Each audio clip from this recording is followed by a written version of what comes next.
attendance acknowledgement of DOE officials present. And thereafter we'll take 2 presentations from our colleagues. Felicia Malevo will do a presentation of Procurement Plan. Mr. Hector Motao, compliance and evaluation process. After the 2 presentations, we'll then allow time for questions and comments. And lastly, we then invite Ms. Mumisa Besi to do vote of thanks. Without wasting any time, I would like to call Mr. Brian Machosi to do open and welcome for us. Mr. Brian.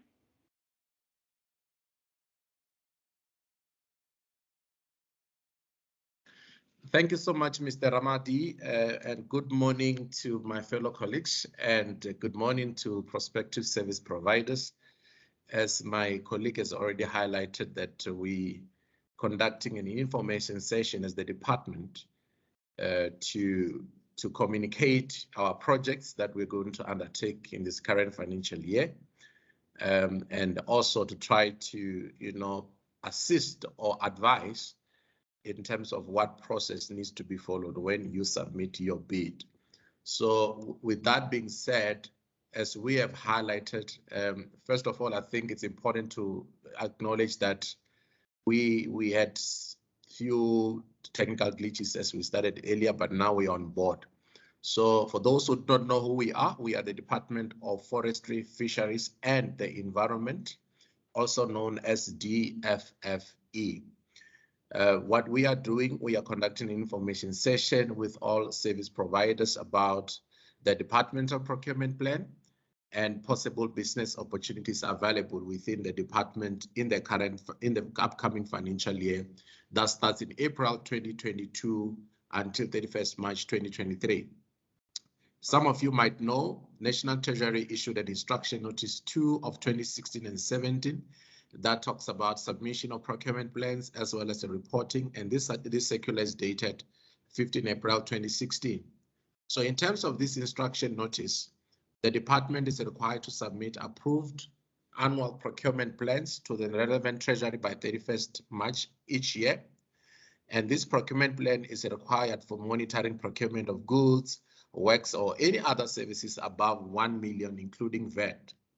So the department will be requiring goods and services in the next financial year, also infrastructure and non-infrastructure projects, particularly for 2 programs that we will be that we are having within the department, which is forestry as well as environmental programs. And now these projects are above 1 million, so therefore they will be advertised in various platforms, including national media, government tender bulletins, and the departmental website. So to this end, the purpose of this session is for DFFE to assist service providers on the procurement process that will be followed and how to respond to the advertised bids. So you are more than welcome, colleagues, to the department. Let's pay the attention to the extent possible, as this information is very valuable in terms of how you then supposed to respond to the bids. From where we sit, we get a lot of challenges now. You look at bids that have been submitted to the department, which are just failing on simple basic things like your compliant documents, which are your SBD 4, SBD 8, SBD 9, your tax issues, your joint venture agreements, your local content declarations. Those are just a few things that we've encountered, which are, giving us challenges in terms of the responsive bids that we will receive in the department. Also, the quality of the document that is being submitted. So what we are going to do, we are going to indicate what are those projects we're going to undertake this year, this coming financial year, and what is the best possible approach in terms of what you can utilize as the service providers when you respond to those bids. So feel free. What we are going to present, it's very simple. So pay attention and try to take notes where possible, and thereafter we'll be able to take questions. So with that being said, welcome and enjoy the session with us, colleagues. Thank you.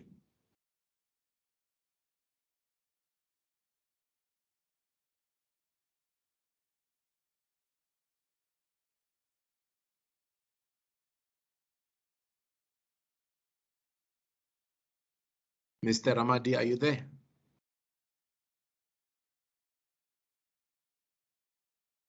Thank you so much, Mr. Brian, for a brief welcome, and also you outlining the purpose of today's workshop.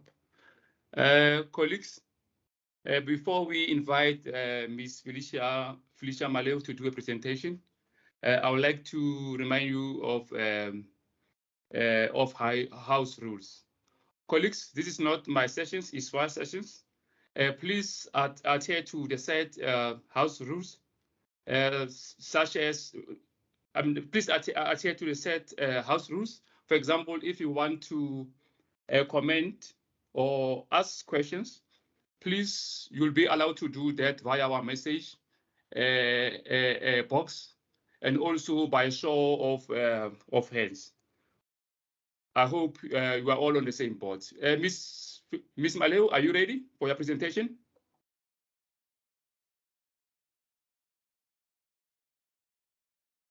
Felicia?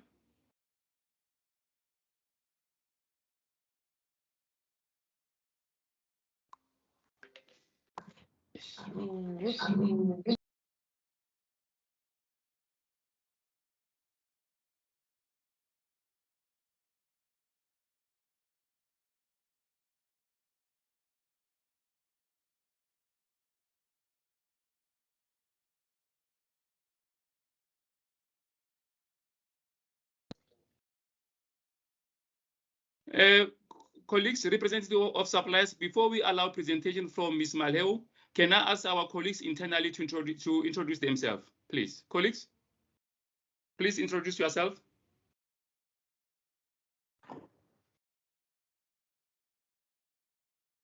Good morning, colleagues. Good morning, prospective suppliers. My name is Felicia Maleo.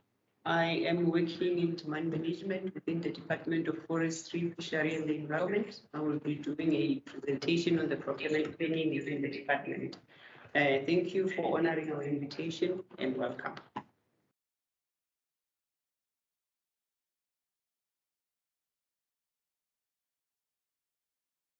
Right. Mr. Hector?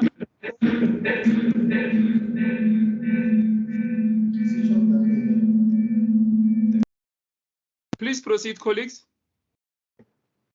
Thank you, Program Director. Good morning, colleagues, and good morning, service providers.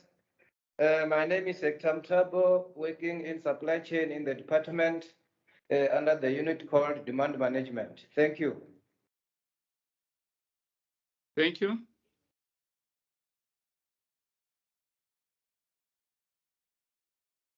Good morning, colleagues, and good morning, prospective service providers. My name is Nico Mamojele. I'm in the demand management in the Department of Forestry, Fisheries and Environment, and I hope this will be a very informative session for both our prospective service providers and ourselves. And I hope that you can, if you've got questions, please make sure that you type them in the question box or in the text box, so that Mr. Ramaidi can be able to note your questions, and that even our presenters can give you correct answers in due time. Thank you very much. Welcome.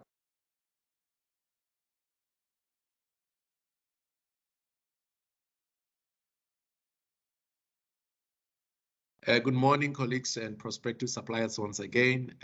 My name is Brian Machochi. I'm the Director, Acquisition and Contract Management within the department. Thank you. Thank you, Mr. Brian.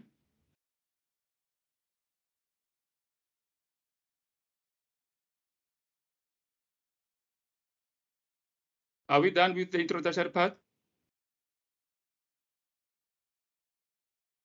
Okay, thank you, colleagues. Ms. Maleo, are you ready for us to do a presentation? Yes, I am.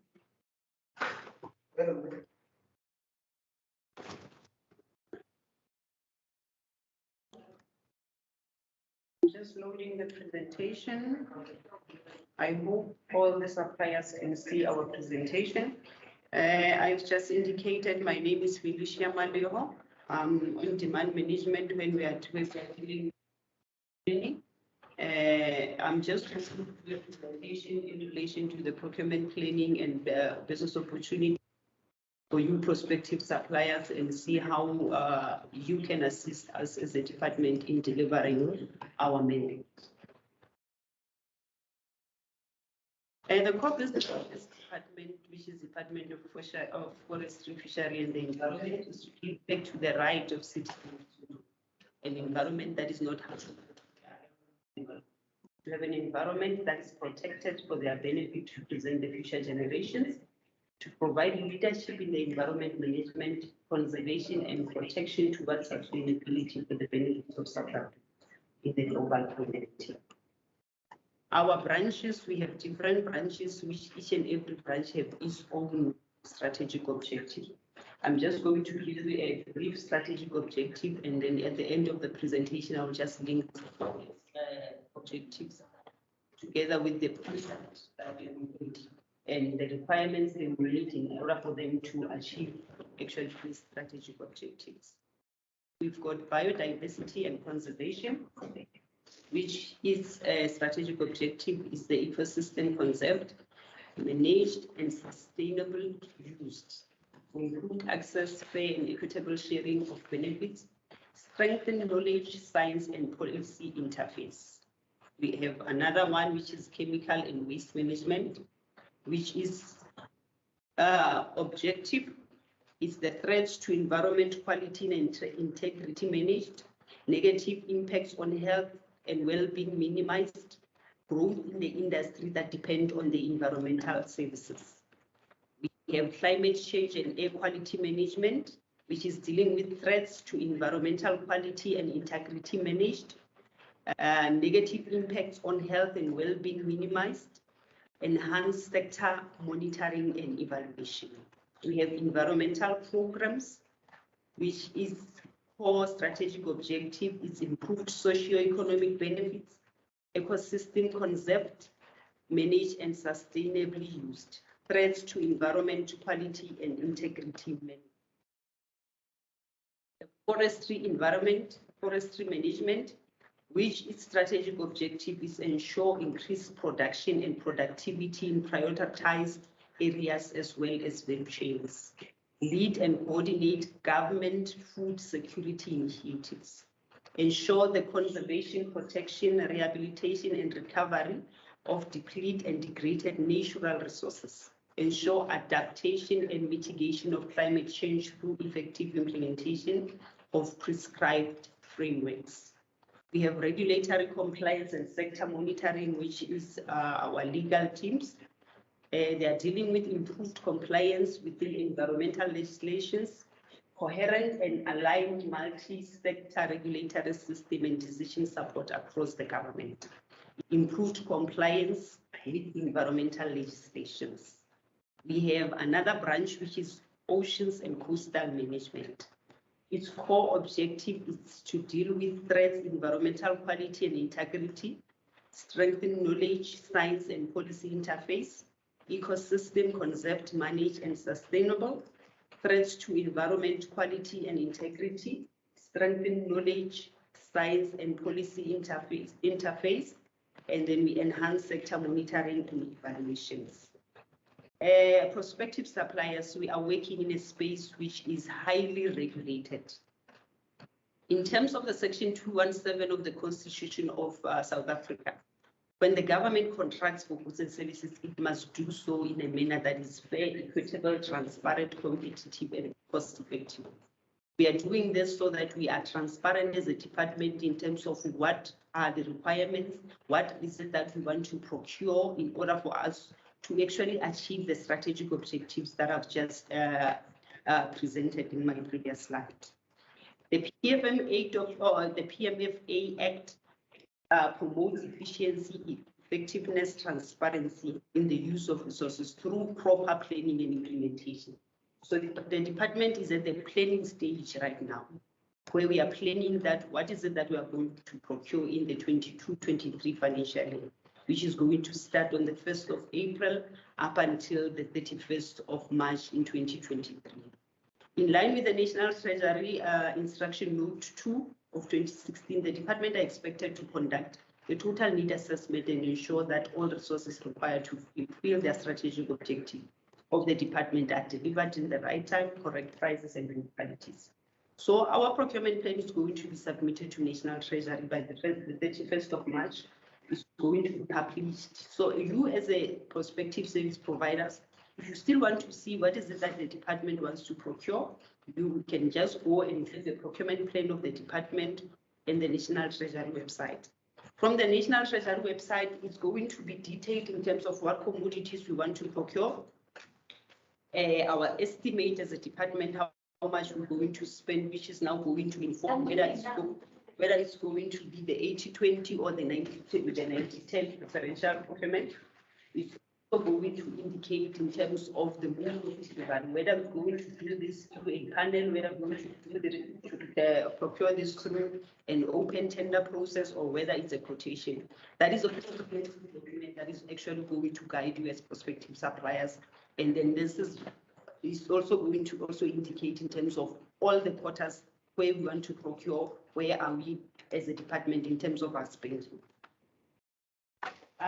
This is the procurement plan of this is the draft procurement plan of the department. As I've indicated, we are at the planning phase where we are still finalizing in terms of the commodities, in terms of the budget, whether as a department we're still going to submit this as a final procurement plan to National Treasury, or whether we will have budget cuts based on the SONA State of the Nation, or whether we're still going to maintain the budget as it is. But by the 31st of March, this document will be uploaded on the National Treasury website, where the service providers will fill all the requirements that we need as a department. In terms of all the branches that I've indicated, the department has planning to implement 390 projects within the financial year. As you can see here, each and every branch has its own number of projects that they want to implement. Each and every project has got its own dates. You will even see in terms of the quarters where you want to actually procure this particular service, whether it's a service, whether it's an asset, or whether it's going to be a consultant. I'm still going to explain further in terms of that. From the biodiversity and conservation, we have 81 projects. The total contract is the total project value is sitting at 114 million. But what we're going to spend in the financial year 22-23 is 79.8 million. The reason we do have different columns in this particular document, it's still sitting like this in all the procurement plan. We want to tell you as a service provider to say, when we are saying a contract estimate for you, this is actually how much all the projects are going to cost us. Whether it's going to be a 1-year project, whether it's going to be a 3-year project or a 2-year project. But in terms of the cash flow, how much we're going to pay for the financial year 22-23 is 79 million. It doesn't mean that the remaining budget from the contract estimate value is not going to be paid. It's going to be paid over a period, over a term contract, and that is going to be paid as per the deliverables that will be indicated on the terms of reference or the specifications. We also have the chemical and waste management, where they are estimated to have 38 projects that are going to cost them 222.7 million. But what they're going to spend is going to be 212 million in the financial year 22-23. Climate change and air quality, they have 44 projects on the procurement plan. Estimated value of all these projects is 404 million, but they're going to spend 139 in the financial year 22-23. Management support, they have 23 projects with an estimated value of 516.7 million, but what they are spending in 22-23 is 390 million. We have environmental programs. Environmental programs is the biggest branch within the department. They have 66 projects From the 66 project, the estimated value of this 66 project is 4.8 billion. But what they are spending in the next financial year is 2.3 billion. Financial services, we have 4 projects to estimated value of 9.1 million. What we're spending is 3.5. Forestry Management, they have 49 projects to the total value of 224 million. What is going to be spent in the next financial year from April to March is going to be 172 million. Regulatory compliance sector, they have 24 projects at the contract value of 78.4 million with an expenditure of 41 million. Oceans and Coast have 49 projects with 1.4 billion to be spent in all 49 projects over the entire duration of those contracts. But what they are spending in the next financial year is 222 million. Office of the Director General, they only have 2 projects to a value of 2.6 million. I think there's a typo, they're supposed to be 2.2, 2.4. And then we have Waste Bureau, which have 10 projects to an estimated value of 8.64, but they're spending 236 million. All the projects within the department, they are at 304. We have 390 projects to an estimated value over the entire duration, which is going to cost us 8.7 billion. But what we are spending in the next financial year as a department is 3.8 billion. Don't be confused with the 2 columns. It doesn't mean that we are not going to spend the entire 8.4 billion, but 8.7 billion, but it means that that 8.4 billion can be spent in 3 consecutive years. But all the total projects are going to leave us at 8.7 billion at the end of the day. But what we are spending in the next financial year is 3.8 billion. Remember, service providers, these are just estimates which are can still change within the period as we are moving to advertise. The breakdown of these commodities, the department is going to procure assets to a value of 171.5 billion. In terms of these assets, we're talking about computer hardware, talking about trucks, and talking about vehicles, cameras, and office furniture. These are the details. These are just the few of that we've taken from the procurement plan, where we say we have 390 projects. So these are the items that we will be procuring. We will be sending out terms of reference, tenders, we will be advertising. These are the assets that we will be procuring as a department. As a department, we also have trainings to the value of 4 million. In terms of these trainings, we have trainings where we are training officials within the department. We also have training where we are training beneficiaries outside in the communities. The kind of trainings that we have, just to name the few, we have project management, business management, leather production and manufacturing, ecotourism, game farming, and hunting. These are not, this is the list is not exhaustive.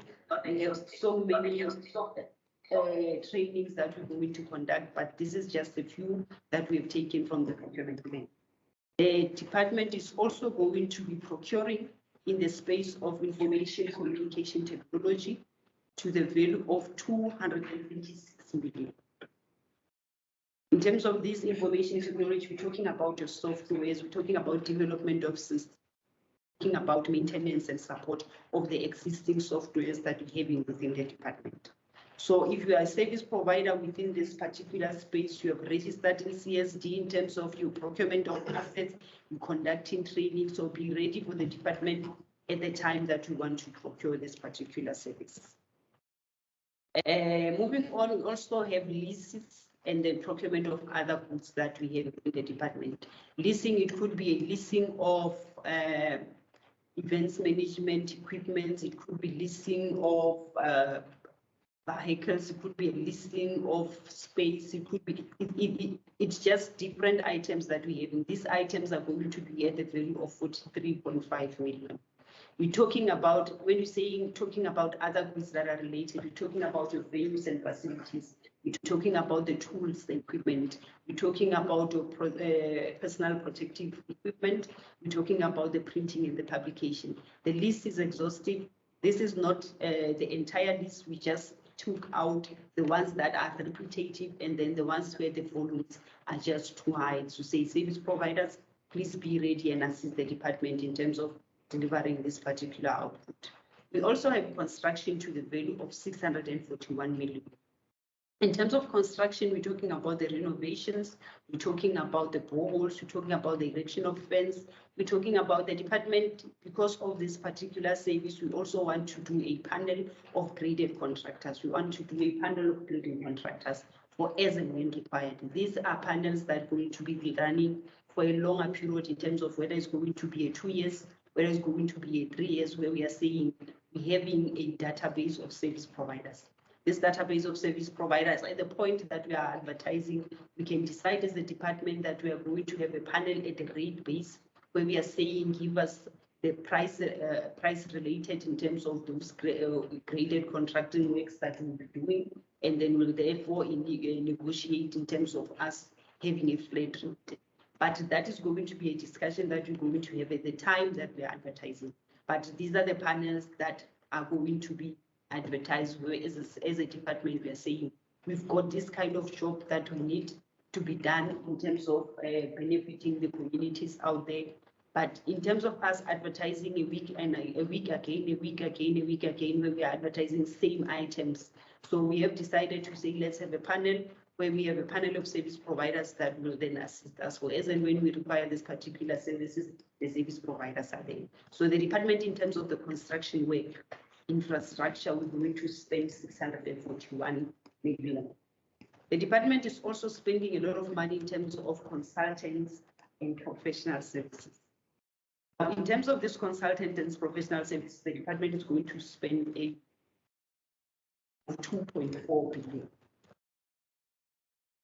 I will just give a breakdown in terms of the nature of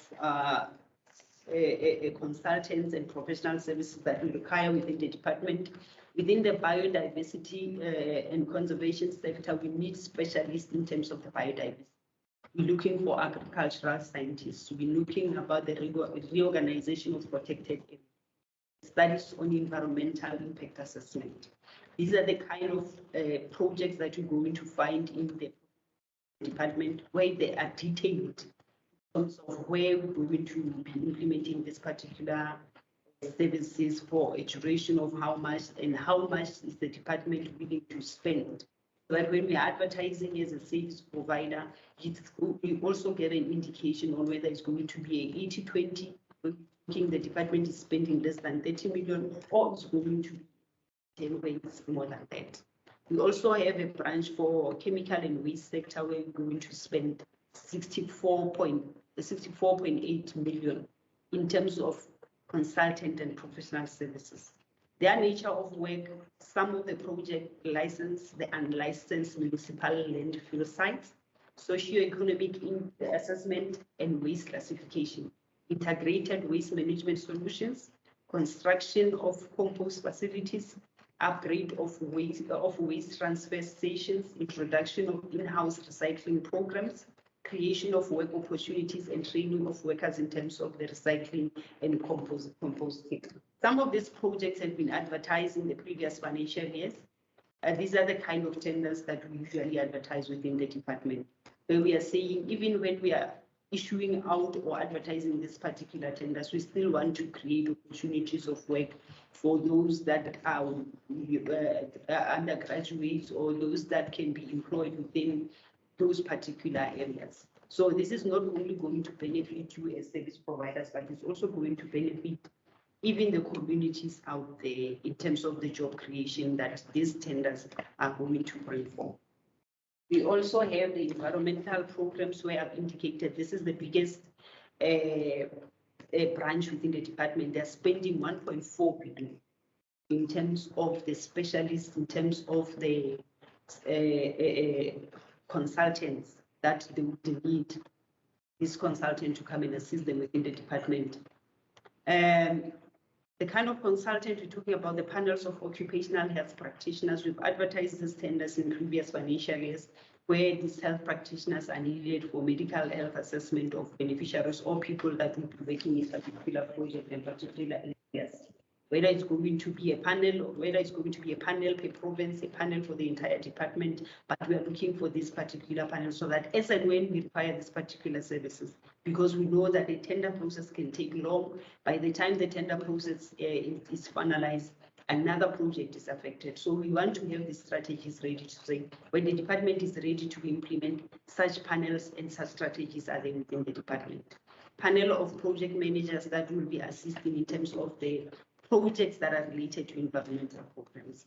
Municipal cleaning and greening, we've seen these particular projects that are advertised within the department when we're talking about the buyback centers, where we are creating also opportunities for unemployed people, opportunities for business, opportunities for undergraduates, implementation of youth environmental projects. We also have trainings within this particular programs, where as a department we are saying we are training undergraduates, we are recruiting undergraduates, people in rural areas, within certain areas, where we are training them on certain tasks that they need to do. We are giving them resources to actually implement those particular trainings. Sometimes when the project is even taking longer, these particular undergraduate, at the time that the program is done, they have an experience, they have resources, they can actually move and then have a self-sustainable life.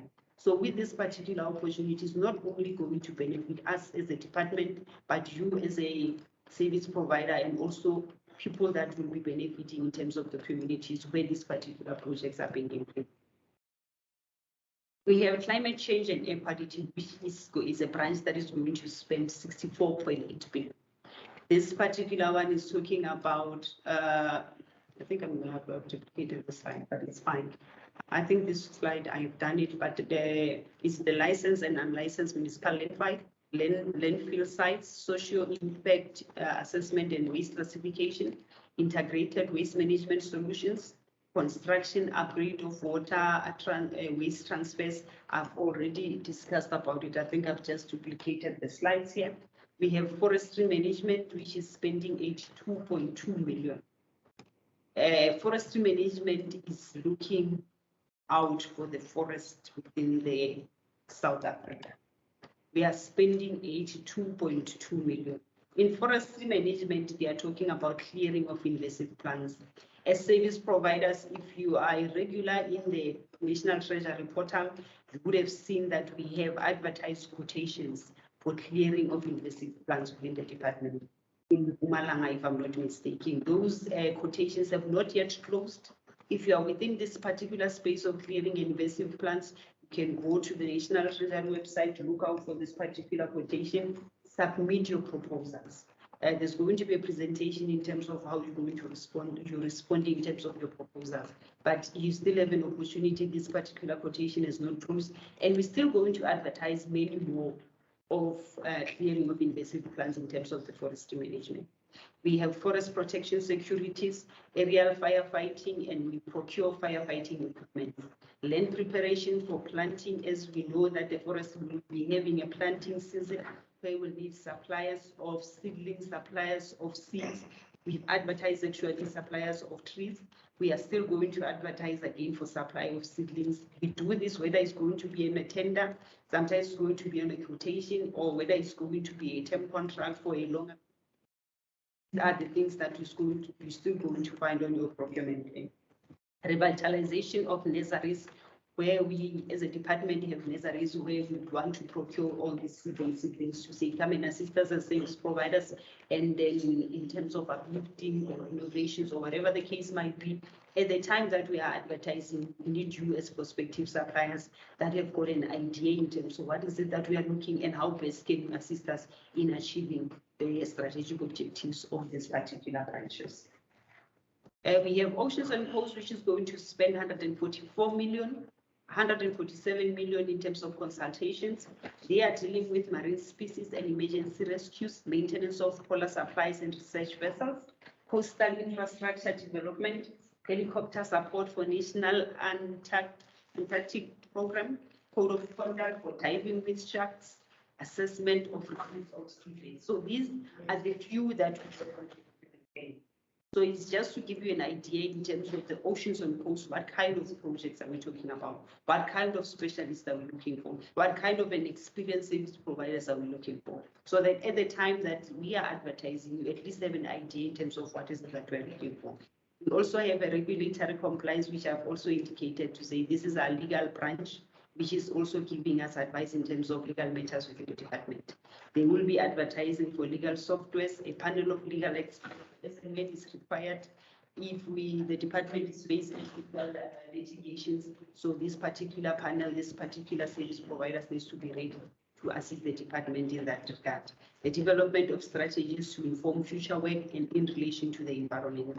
Whatever the risk might be, they would solid service providers that can come up with strategies and assist us in relation to the future work of the environment. Maybe possibly feasibility studies that needs to be conducted and recommendations in terms of how can we improve as a department. And we also have corporate management support, which is going to spend 173 million.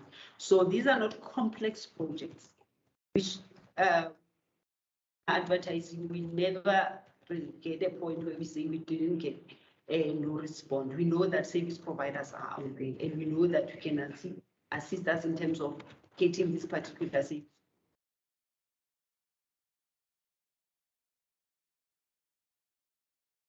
Buying and monitoring, supplying of newspapers, promotional materials, catering services, stationery, travel services. The list is endless of these services that we're still going to procure as a department.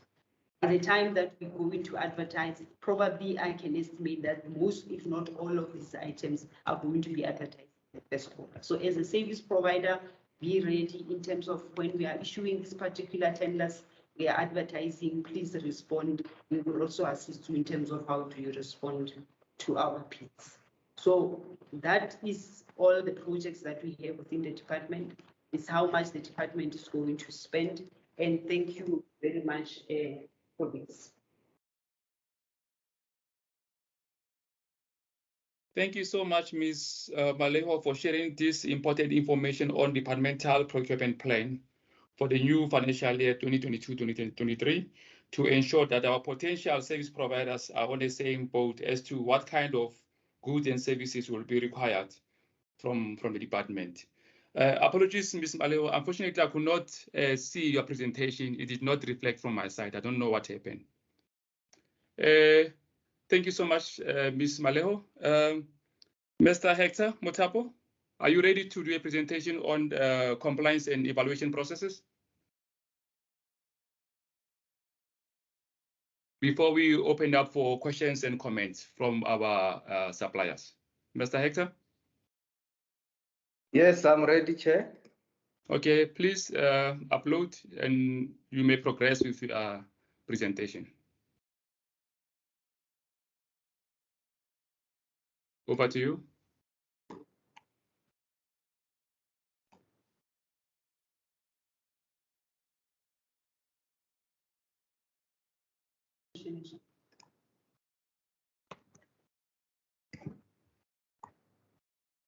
Management changing.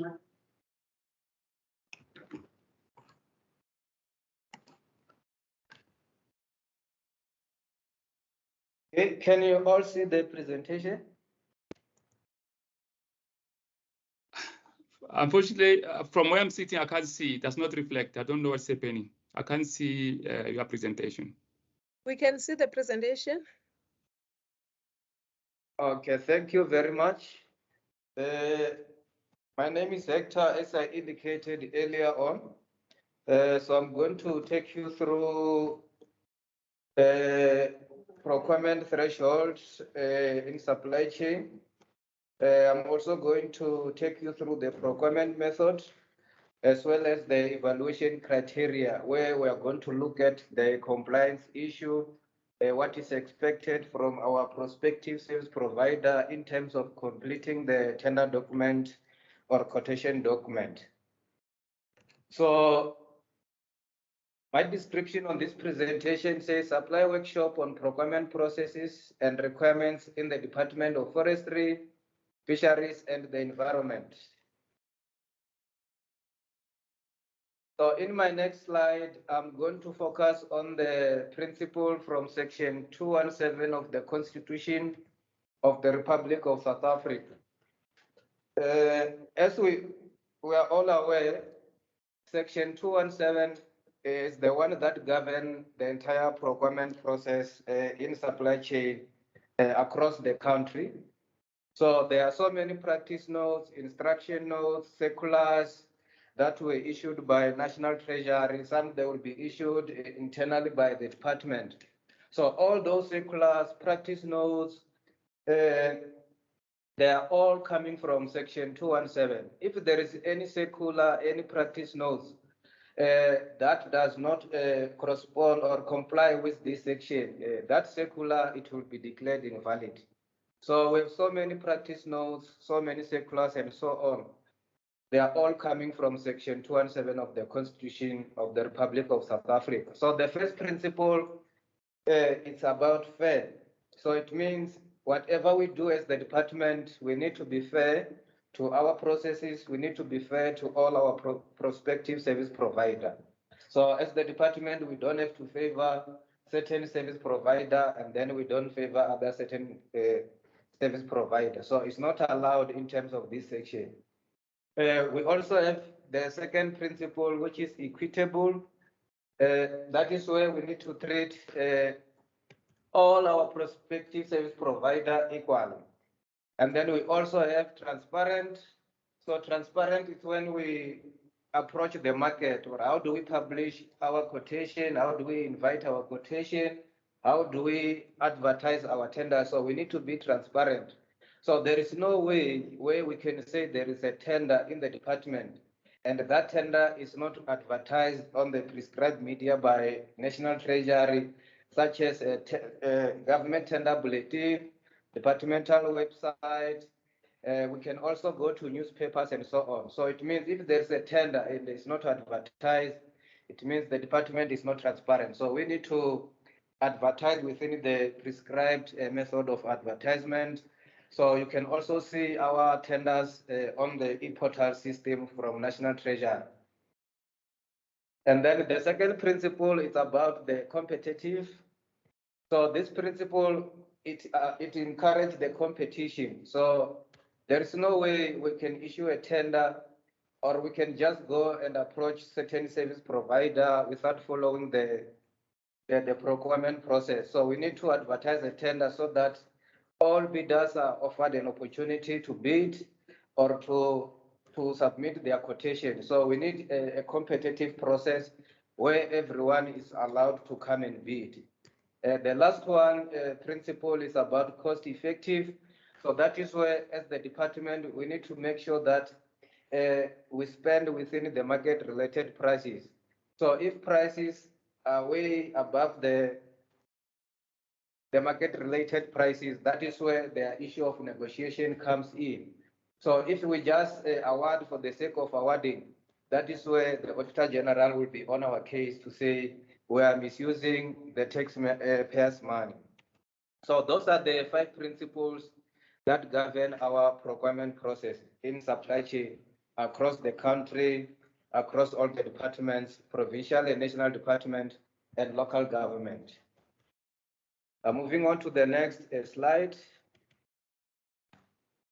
This slide just shows the unit that we have in supply chain. So we have 4 units in supply chain. So if you were listening to Felicia, she was more on the planning of the department. So that is where you find demand management. That is where the department do the planning. It's at the demand management. We also have acquisition. Acquisition is where what the demand management plan, they implement all the planning from the demand management. So acquisition is the engine of the department. They implement what demand management have started.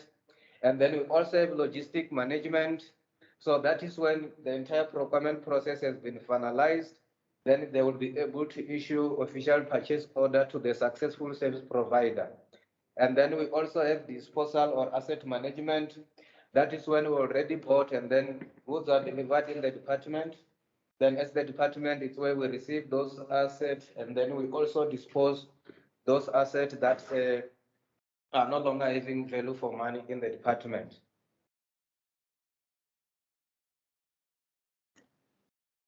So we are now on moving to the procurement threshold.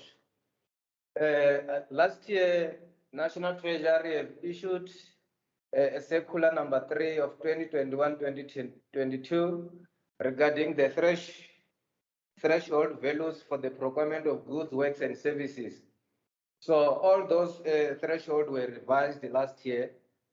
So in the department, we can buy using a method called petty cash. So Treasury only allow departments to buy using petty cash up to a transaction value of 2,000 Rand, inclusive of all applicable taxes. So if you are buying through this method, we obtain the quotation depending on the commodity that is required. So normally we do for things like catering, those smaller items that they won't cost more than 2,000. So we are not allowed to spend more than 2,000, and then we'll get a free quotation so that we ensure that we have a market price, and then we can buy up to a transaction value of 2,000. And then the second threshold is for written price quotation. So under price written quotation, it's above the transaction value of 2,000, but not exceeding a million Rand, inclusive of all applicable taxes. So that means through our quotation process, any amount from 2,000, but not exceeding 1,000 Rand. So we are procuring through quotation process. And then there are some specialized services like professional services. Some we advertised on the government tender bulletin and the website, especially from 500,000, depending on the service, because some of the services we are unable to find them on the database when we source quotation, and then we advertise through competitive so that service providers can see the opportunities in the department. And then the last threshold is about competitive bids. So Treasury is saying above the transaction value of R1 million, inclusive of all applicable taxes, we need to go for competitive bids. But anything below R1 million, there is nothing that also stops the department to go for competitive. So department may decide to say from 500,000, we also want to go competitive, or maybe from 200,000, we also want to go for competitive. But Treasury is saying we can do so from a transaction value of R1 million to unlimited amount. So those are the three threshold values that were revised last year by National Treasury.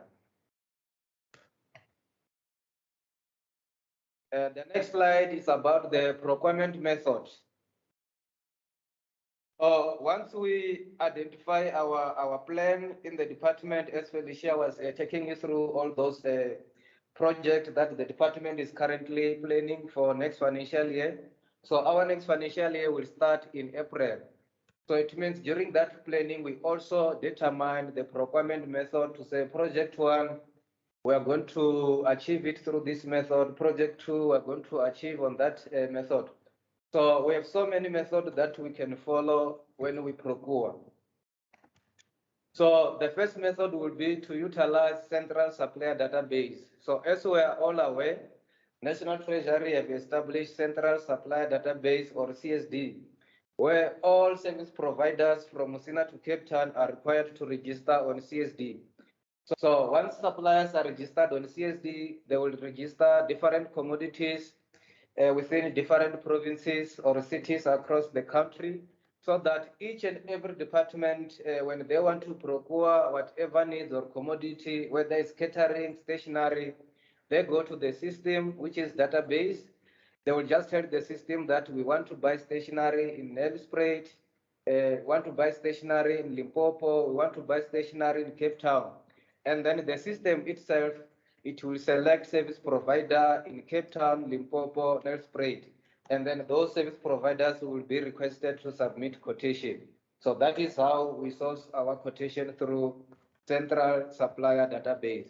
So if the system choose Felicia today, tomorrow it choose Nico, next week it can choose Hector, so it rotates. It doesn't choose one service provider.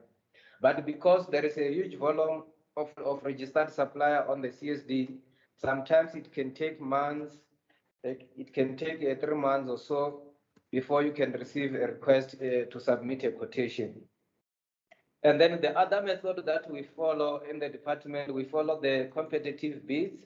That is where we advertise our tender on e-portal, government tender bulletin, departmental website. Sometimes we go to newspapers, and then for construction related, we advertise on iTender. So those who are registered under CIDB, they know that our tenders are advertised on iTender for construction related project. So each time you need to check our website, you need to check government tender bulletin, you need to check e-portal. That is where you will see opportunities in the department when we advertise.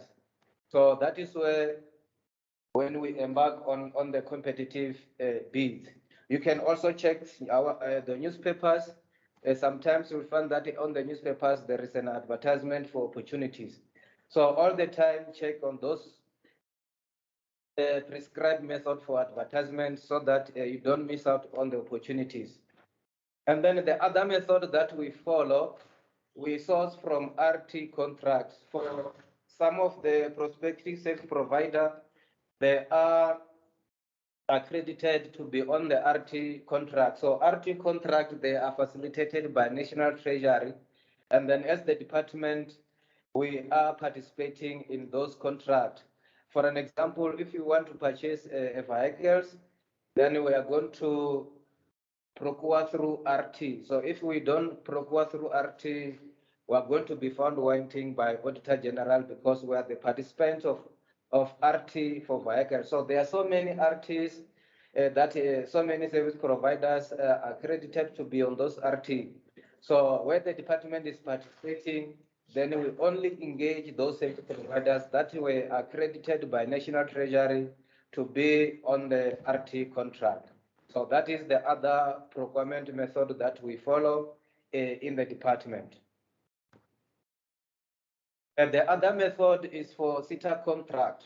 So SITA contracts are also facilitated by a SITA. As the department, we are not allowed to advertise any services that are SITA related. So only SITA can advertise and award or accredited service provider. So whatever is related to SITA, then we buy through those SITA contracts.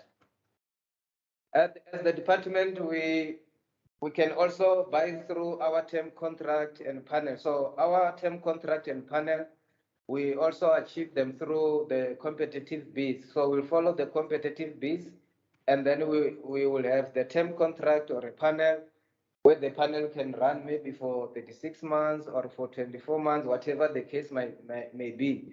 So when we have a panel for a certain commodity for that particular period or for the duration of that contract, we only consider service providers who will be in that particular panel.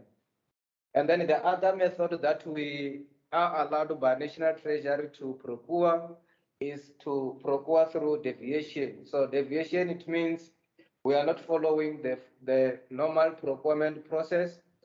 So one of the methods that we can use is to approach or to appoint a sole supplier. A sole supplier is in a case where there's only one service provider in the country or in the southern region or in Africa who provide that particular service. So National Treasury allows the departments to approve such sole supplier as long as that sole supplier produce the proof or the documentation that confirm that indeed Hector is the sole supplier for this particular commodity in South Africa or in the southern region or in the whole continent. And then the department may appoint that sole supplier as long as it meets all other the requirements that will be prescribed on that procurement.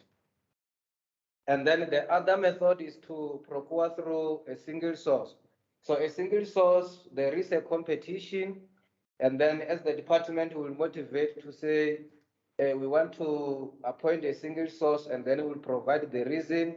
So if it's below 500,000, it will be done internally. The accounting officer and the department may grant approval or not. If the accounting officer grant approval, and then we continue with the single source, it will depend on the motivation that the branch will provide to the accounting office. In a case where it's above 500,000, the accounting officer will recommend for National Treasury to grant approval. So single source, there is competition, but there is a preference maybe from a particular branch in the department, depending on the service that is required, and then they can motivate. So Treasury does allow that. And then the next slide.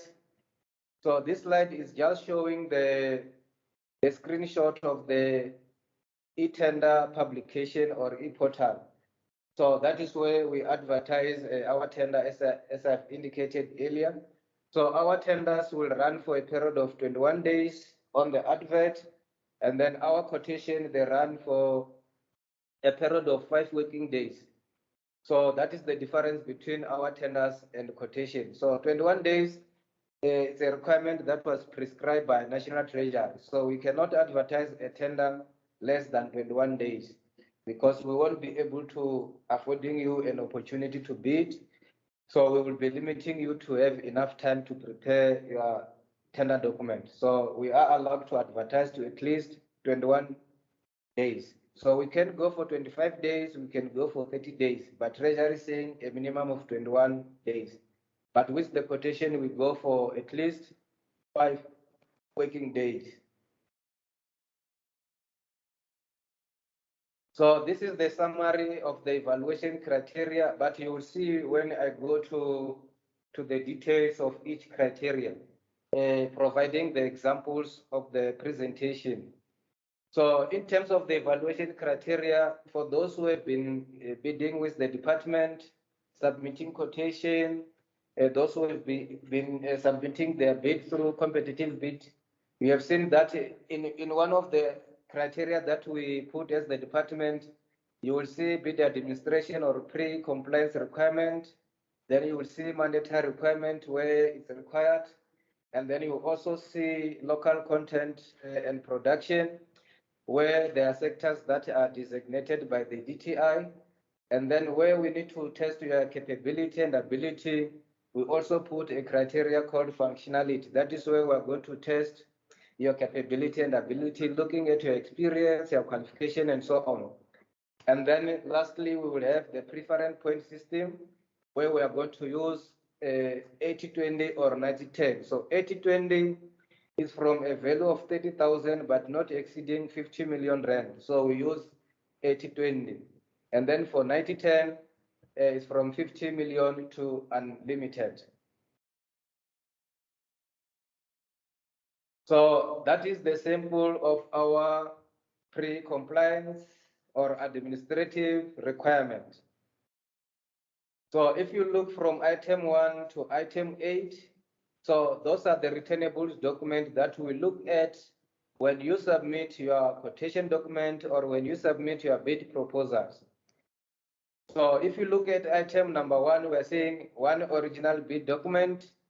So for those who have been bidding with the department, especially for the tenders, you know that we used to request an original document and a copy of a bid document. So as the department, we've cancelled that method of requesting a copy and original. Since the current financial year, we are only requesting you to submit one original bid document. So we're no longer requesting the copy. So item number 2, in your tender document, you'll find that there is a document called SBD1. So that document is for invitation to bid. It's part of the tender document. So as the service provider, you are required to complete and sign where there is a portion for the signature. So that document is where you're going to provide your information such as telephone number, email, contact person, and also from the department side, you will see the contactable officials. So please complete that document and sign. We also have SBD4. SBD4 is for the declaration of interest. For those of you who are aware of this document, it's where you are going to declare. There is a table on SBD4. If there is any employee in your company, you will provide that information. You will indicate the names, the ID number, the person number if the employee is working for the state. So that document needs to be fully completed and signed. The next item number 4 is SBD 6.1. Very, very important. SBD 6.1 is for preference points claim form in terms of the preferential procurement regulation of 2017. Remember, I talk about 80-20 or 90-10. That is where you're going to get your points from the SON affidavit, your points from the CIPC certificate, your points from the BBB certificate.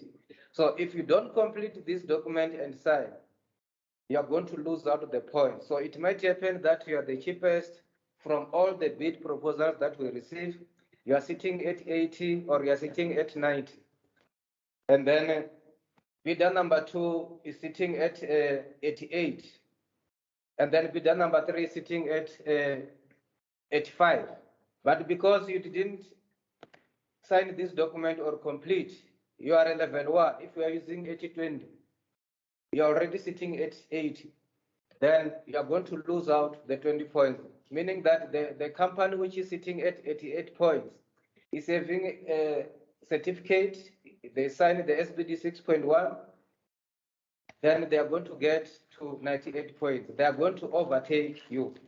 So I'm appealing to all service providers. Some of you lose an opportunity because you didn't sign SBD 6.1, you didn't complete it and sign, and then you lose out the points, only to find that you were number 1 in terms of the preference point, points for price, but you lose out on the points for the VE. So I'm appealing to all of you, complete that SBD 6.1 and sign. You won't be disqualified, but you are going to lose out points. You'll find that the opportunity was supposed to come to you, but because you didn't complete and sign, you are losing out. A company that was sitting behind you by 5 points is at 85 points, is going to get to 95 and overtake you. SBD 8, the declaration of bidder past supply chain management practices. In your company, if there is anyone who worked in supply chain before, like Hector today is working in supply chain, then tomorrow Hector leaves the department and come and join your company. You need to disclose this information to say, no, we have Hector here. He has been working in supply chain before. That information needs to be declared. If you don't declare, the department find out at the bidding process, you will be disqualified. Or you have been awarded the contract, the department find out at a contracting stage, the contract will be terminated because you failed to disclose that information. Very, very important, SBD 8. Please, if there is anyone worked in supply chain before, you need to disclose that information so that you won't be disqualified unnecessarily. Complete the SBD documents and sign. Where there is no one, you will be ticking no. This document you just tick. You tick no. Don't leave it blank. SBD 9, Certificate of Independence Bid Determination. Very, very important. You are not allowed to collude amongst yourself or to collude with the officials in the department or any department in the country. So you'll find that because the actor is working in supply chain, is giving some bidders information that give them advantage over others. So it's not allowed. It means the actor is colluding with a service provider. So it's not allowed. So myself as a actor or any other officials working in the department or in supply chain, we are not allowed to collude with the prospective service provider. And service providers are also not allowed to collude amongst themselves. So it normally happens where there is the service is very scarce. only maybe 3 service provider or 5 service provider, they know they are the only one. Then they meet somewhere at a restaurant, they discuss the price to say, let's quote from this price. They know that the department won't have any choice but to choose one of them. Then it's not allowed. It means you are manipulating your price. So your bid needs to be independent. Bidder number 1 must know about the bidder number 2, and bidder number 2 must know what is happening on bidder number 1. Your bid should be independent.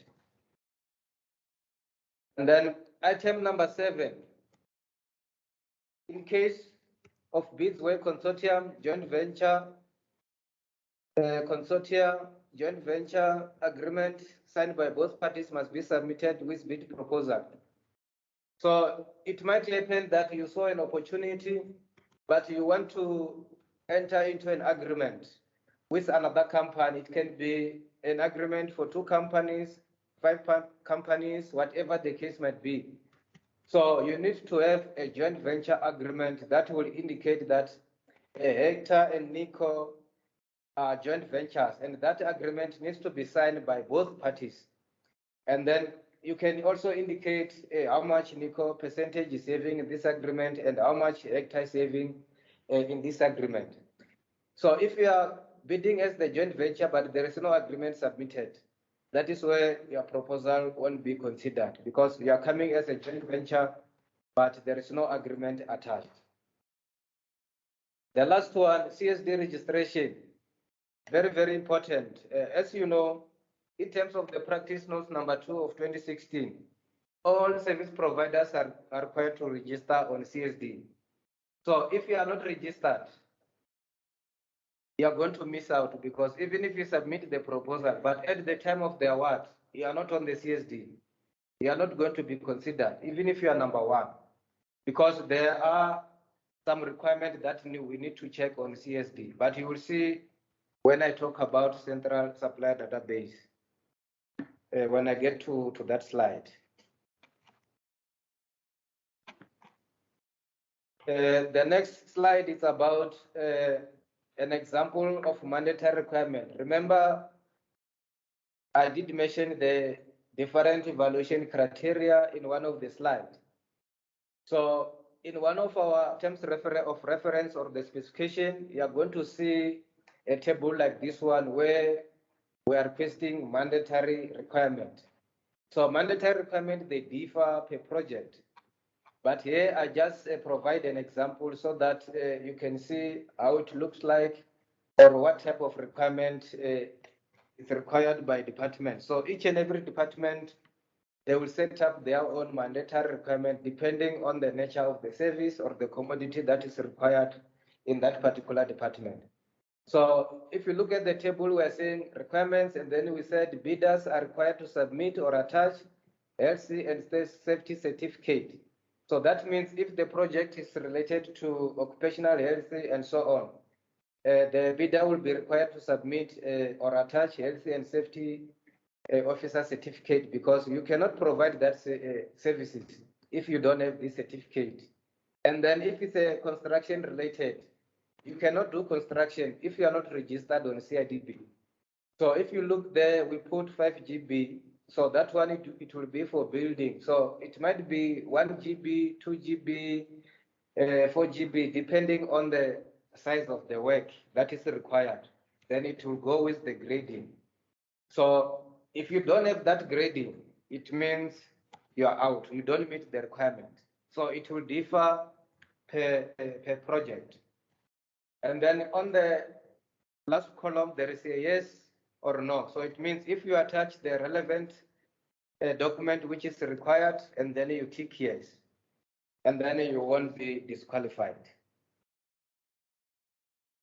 The next criteria, there are many sectors that were designated by the Department of Trade and Industry. So if you are procuring one of those services that DTI have designated them, we need to indicate in our terms of reference or in our specification, so that we ensure that we comply with the local content requirement. So there are so many industries or sectors or subsectors that were designated by the Department of trade and industry. But here I just put only 3 so that we can understand how it looks like or what type of requirement will be required under local content. So if we are looking for a school furniture in the department or an office furniture, then there is a percentage that was prescribed by the Department of DTI, which is 100%. And then if we are looking for a textile, clothing, leather, and footwear, we need to meet 80%. And then if we are buying electrical and telecom cables, we need to meet 90%. Each and every industry has its own minimum threshold for local content. So there will be SBD 6.2 that will be attached to that particular quotation document or tender document. I'm appealing to you, please complete it in full and sign where you're expected to sign. And then you will see the percentage indicated on the document. And then there will be annexure C, D, and E. So in terms of the requirement from National Treasury, you are only required to submit annexure C. D and E is required for audit purpose. So DTI or National Treasury might come to you to say, give us annexure D and E at any time after you have submitted the bid. So they will verify your information if your information is a true reflection. So if you didn't submit a correct information, it's where you will be found wanting. So that information from D and E, you keep it for the next 5 years, so that if DTI come tomorrow, come next week, next month, next year, you have the information. But with a bid proposal, you submit only annexure C. It needs to be fully completed and signed. That is where you will indicate your imported price. If it's applicable, then you will indicate the percentage, and then you sign the annexure C. So if annexure C is not there, you will be disqualified. And then the other criteria is functionality criteria. So under functionality criteria, it means you already went through the pre-compliance, mandatory requirement, local content. That's why here we're saying only bid proposal that meets pre-compliance, mandatory requirements, local content, and production will be considered to be evaluated on functionality criteria. So if you falls out on pre-compliance, you won't reach this stage. If you fall out on mandatory requirements, you won't reach this stage. And then if you fall out on local content, you won't reach this stage. So it means it's all prospective service providers who are compliant on the previous phase before this one.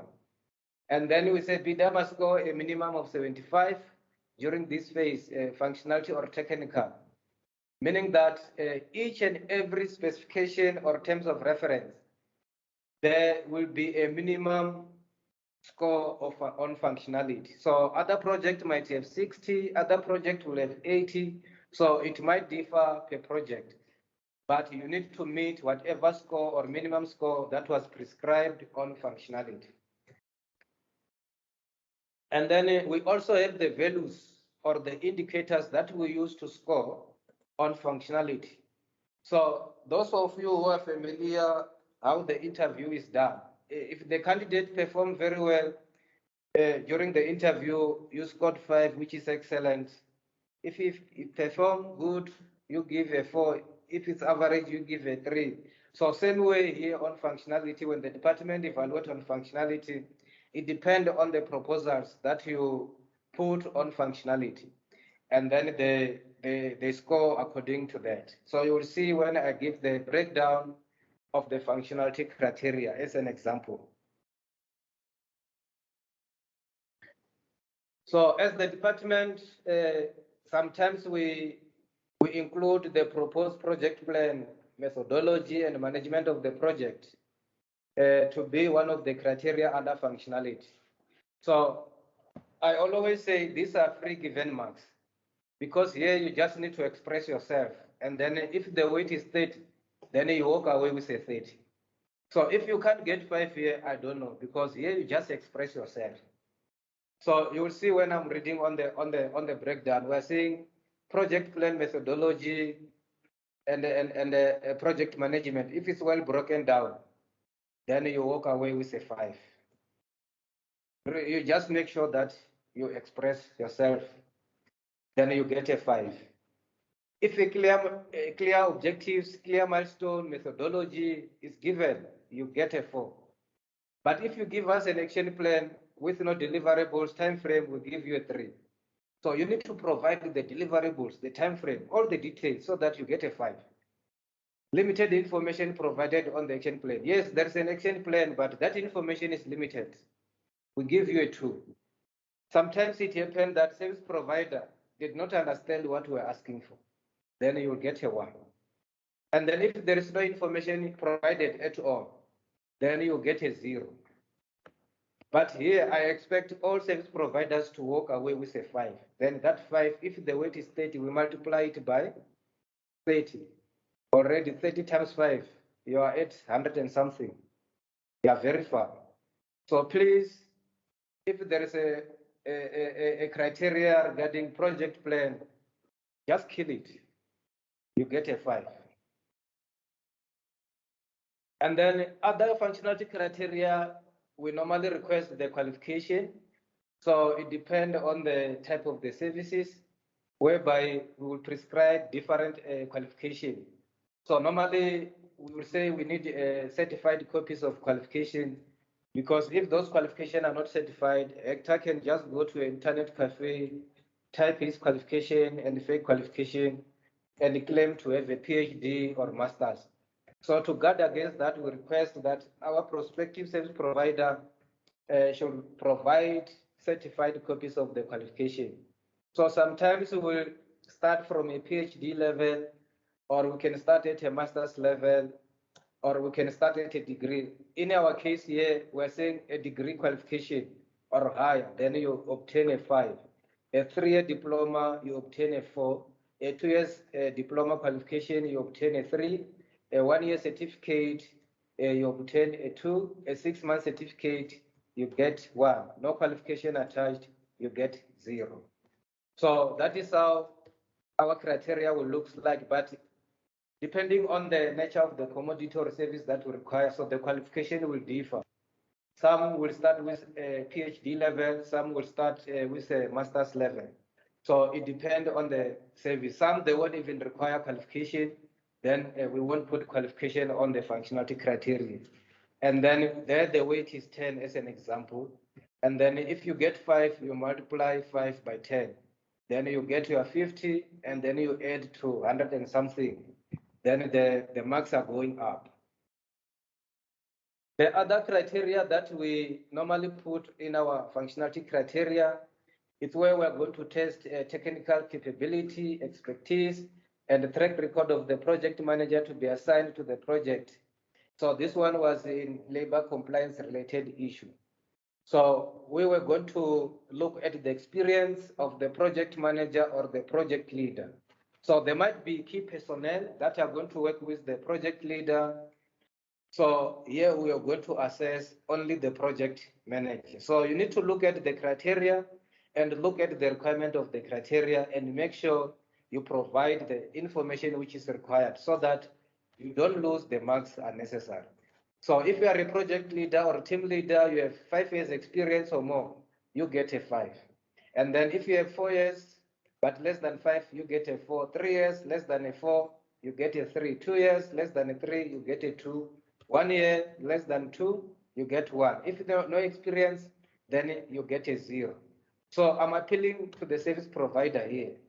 So if I can read there on the description, you say bidders are required to demonstrate that they have the necessary resources and technical expertise to undertake and successfully complete the project. Bidders should submit curriculum vitae for the project manager or project leader proposed to be employed on the project. So that means your CV should detail the experience of the project manager or the team leader. That is why I'm going to list all the projects that the project leader have successfully completed, number of years, and so on, so that you get all the marks. So if you don't have that type of the project leader, that is where the issue of joint venture comes in. You come to bid with another company, and then you form a joint venture, and then you get all the marks.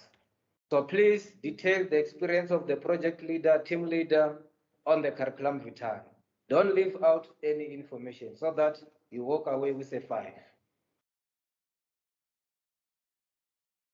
The other criteria that we normally put on functionality criteria, we put experience of the company. So under the experience of the company, we are going to look at company experience in successfully completed and managing projects. So this one was on the field of monitoring and evaluation. So we're saying 5 successfully completed projects with 5 duly signed positive reference letter or more, you get a 5. Very, very important. So under the company, the only difference with team leader and the company. Team leader, we're looking at the experience of the team leader. Under the company experience, we're looking at the successfully completed projects. So meaning that if we have 5 successfully completed projects, they need to be supported by 5 duly signed positive reference letters. So if you attach 5, you get a 5. If you attach 4, you get a 4. If you attach 3, you get a 3. You attach 2, you get a 2. It goes like that up to 0. So I'm appealing to all of you, where you have successfully completed a project, read the requirement of that functionality criteria, where we request reference letter. I'm appealing to all of you to attach reference signed letter. So those letter should be on the company letterhead where the service was rendered. And then the relevant project manager will sign that reference letter for you and provide the contactable reference so that department can verify that information. So you provide 5 projects, 5 reference, it's a 5. There is no other way. The last criteria. So this criteria normally is for those who pass functionality criteria. So if you don't pass functionality criteria, you won't arrive at this stage. So this is the last stage for the evaluation. So that is where we're going to look at 80-20, 90-10. So I did give some hint earlier on. So that means if Hector, Felicia, Nico, they are the only 3 bidders who reach this stage. It means the 3 are going to compete. Unless if we are going to look at the panel. If we are going to look for a panel, it means all the 3 of them will be through. But if we are going to appoint one service provider between Nico, Felicia, Hector, one will go through. So depending on the price that Nico quote, Felicia quote, and Hector quote, the one who's the lowest in price is going to score 80 if we are using 80-20. And then if we are using 90-10, the one who's the cheapest is going to score 90. And then depending on their son of David, CIPC certificate, triple B certificate, you are going to score 20 if you are a level 1. You are going to score 18 if you are a level 2, 14 if you are a level 3. Then it goes like that up to level 8. In a case where we're using 90-10, level 1 will score 10, then level 2 will score 9, then it go like that, 6, 5, up to 1. And then if there is no certificate attached or son of David, that is where you are going to lose all the points. And for those who are using the son of David, it needs to be signed by the deponent and the commissioner of oath. Commissioner of oath, make sure that before you leave the commissioner of oath, he or she put the date. Very, very important, because the last clause there, just before the signature, it says the validity of the certificate is determined by the signature of the commissioner of oath. So if there is no date for the commissioner of oath, we are unable to determine whether a certificate is valid or not. So I'm appealing to all of you, because as the department, we've seen service providers losing out 20 points, 10 points, because there is no signature or there is no date by the commissioner of oath.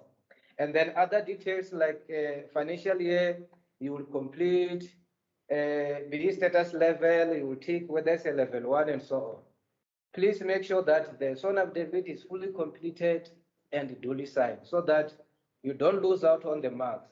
So your zone of debit does not need to be certified. You just submit as it is, or you can make copy of it, then you submit. You won't lose a points because it's a copy. If you are a level 1, it's compliant, you get your 20, you get your 10.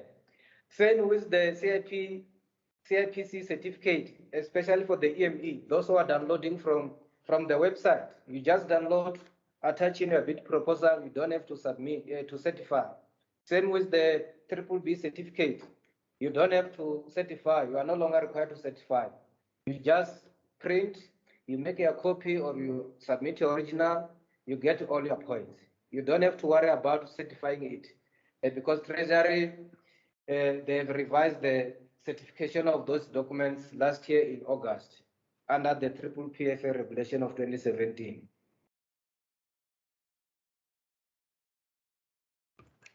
The next slide is about central supplier database.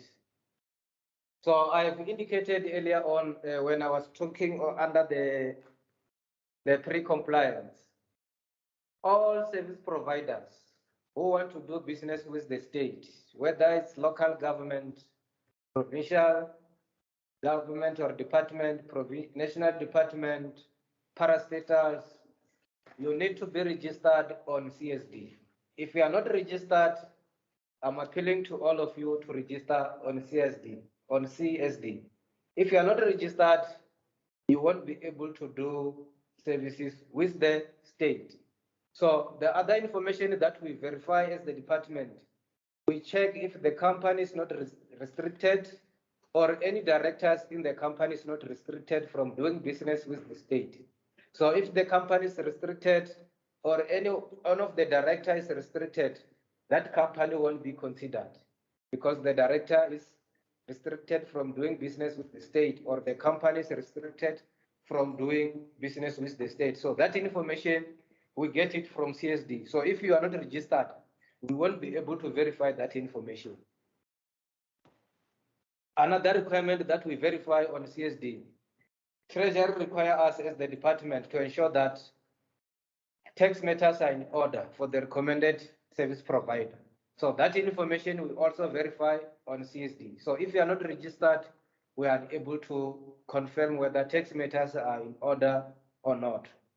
And then the other information that we check on CSD, we check if within the company there is no employee employed by the state doing the business with the state.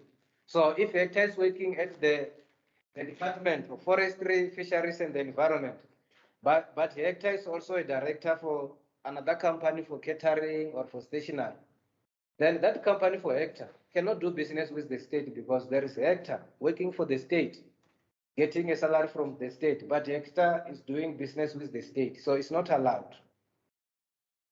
And then the other information that we check on CSD is also confirming if the company is in business. So if the company is not in business, that information we also get it from the CSD. So very, very important for all prospective service provider to register on CSD. For those who are unable to register on CSD, so as the department, we are able to assist those who are unable to register on CSD, and also all provincial treasury across the country, they are also assisting service provider to register on CSD. So you can just walk into the nearest provincial office or treasury, they will be able to assist you. For those of you who are able to register, you can go to internet cafe, you can use your phone, you can use your laptop, we can just give you the website to register, and then you just follow the step. But where you are unable, you are experiencing some difficulties, you can give us a call, you can give a National Treasury a call, and we will assist National Treasury or Provincial Treasury. They may be able to assist. Yeah, that was my last slide for the presentation. Thank you very much. So I will hand over to the program director. Thank you.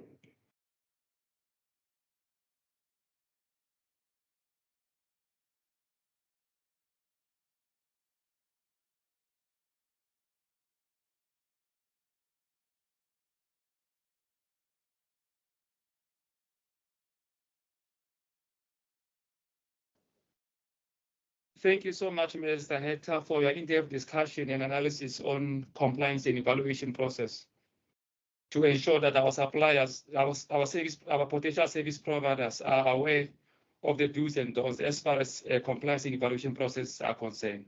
Also, thank you for outlining the procurement process as well as criteria to our suppliers. And lastly, where and how the department advertise bids. Thank you so much. Colleagues, suppliers, now it's time for questions and comments in relation to the two presentations that were done by our fellow colleagues in the department. Thank you. Now it's time for questions.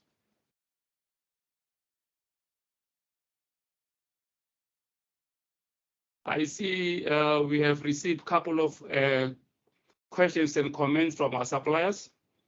I'll try to read them one by one.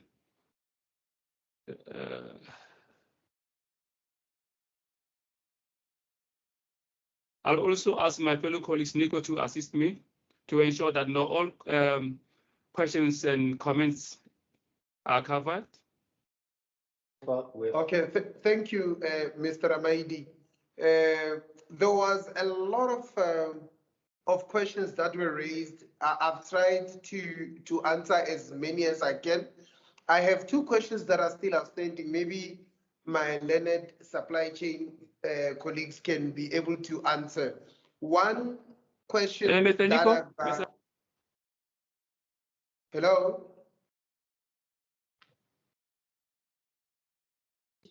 All right.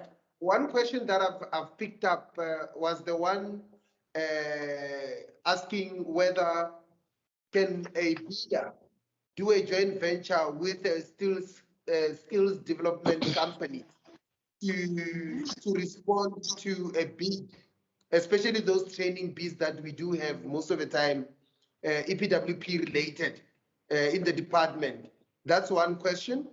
And whether can the bidder do a joint venture with a skills development company or skills training company. Another question that I have is the one that talks about splitting of orders, indicating that if there was an order an RFQ issued for 30 items, and however, when issuing of an order is done, then 15 is allocated to two different service providers. Those are the two ones that I couldn't answer, but I'll ask my learned colleagues to answer them.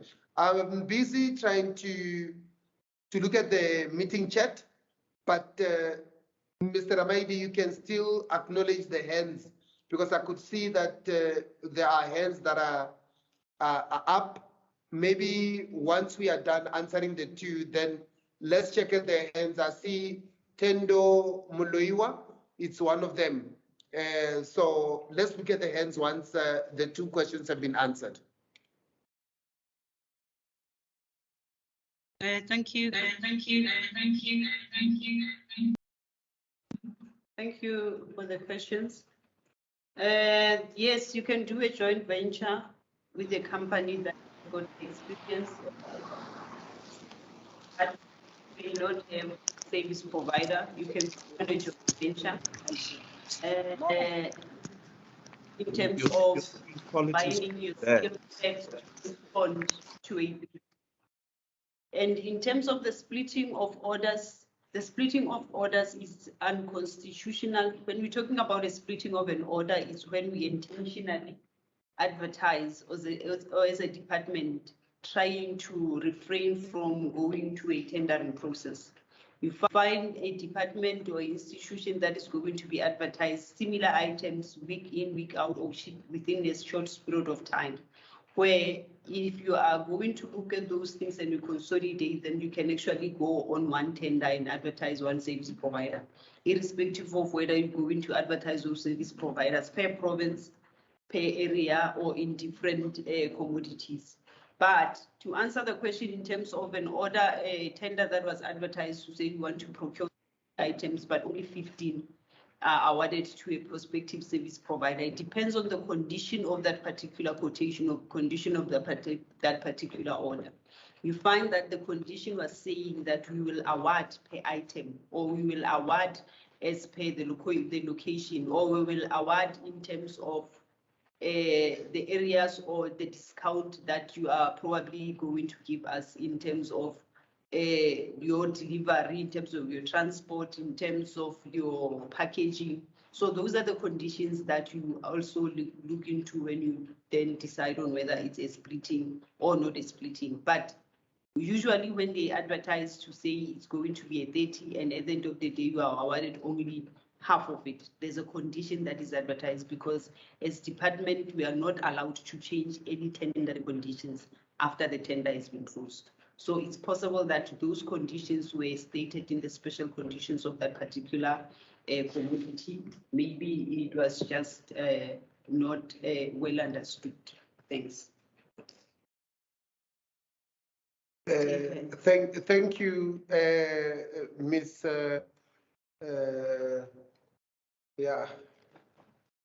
SCM, Felicia. I've seen a couple of hands up, and there's a few questions that I've noted, especially to say that does the department acknowledge SMMEs that are new in the space, or that are trying to penetrate public procurement for the first time? So it's one of the questions maybe our SCM colleagues will answer. I'm going to give Zonaka through a list. I'm just going to start with Zonaka, Nonhlanhla, and Musa. Then after we give answers, then I will proceed with Tendo and Portia. Zonaka, I'm going to unmute you now. Hello. Okay, you can just pose your question, Zonaka. Oh, can you hear me? Yes, we can hear you. Okay, thank you very much also to your colleagues for the brilliant presentation. So my question is quite basic, right? I understood the whole presentation. I just want to know, where can I get access to the presentation or the slides that were being presented for reference purposes? Okay, thank you. I'm just going to quickly just let it out. Let's go to the next one. The next one, Nonhlanhla.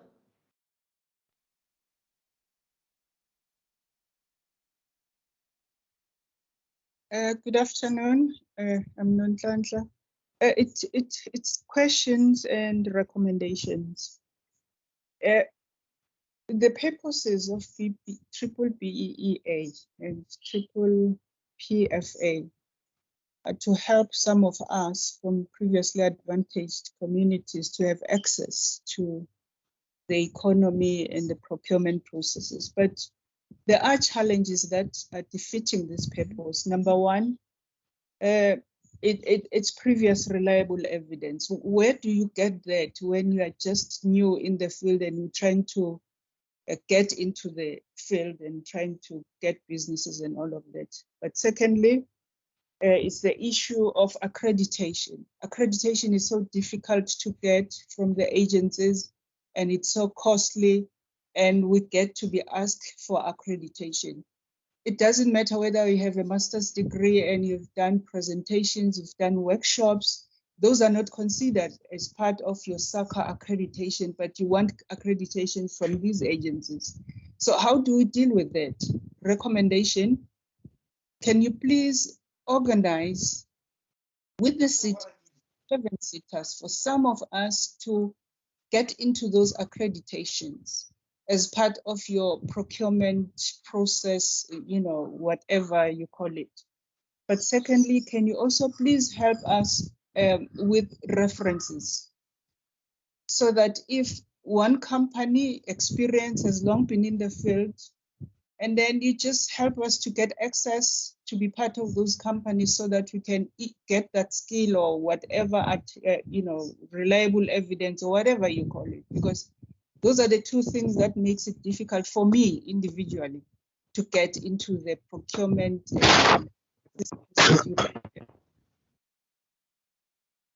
Okay, thank you, Nonhlanhla, for the positive recommendations and questions. My colleagues will answer. I'll go to Musa Mweketsi. Hello, Musami Kezi speaking. I think my first question is on awarding of the contract, right, to the different service providers. Since you say you use CSD, I missed a portion of the presentation, but I'm assuming that obviously you also, from the previous speaker, use experience of the, the entity, etc. But how do you avoid awarding contracts to the same experienced companies? Is there like a random selection that you use in the CSG, where you just look at the different entities that qualify and you ask them to, to bid for such services? Or do you just, by default look at certain things like, do they have experience and how old the company has been in operation, etc. So I think it goes down to, obviously from previously disadvantaged entities or people who are new in the space, we could find ourselves at a disadvantage in a sense that if the system is not random, a lot of people will obviously not get opportunities. And I think my second question is on obviously you will have national projects, or you will have national tenders, and you will have those that are specific to provinces. If it is specific to provinces, do you then prioritize the entities from those particular provinces, or you don't do such? You award to whoever qualifies, irrespective of whether they are from that specific province? That's all the questions I have. Thanks. Okay, thank you. I'm going to give to supply chain just to answer the questions and come back to Portia. And please, colleagues and prospective providers, lower your hands once you have asked your question. Please lower your hands so that we don't find ourselves going back and forth to one person and it becomes a dialogue. Portia, you'll ask your questions once supply chain is done with answering the questions.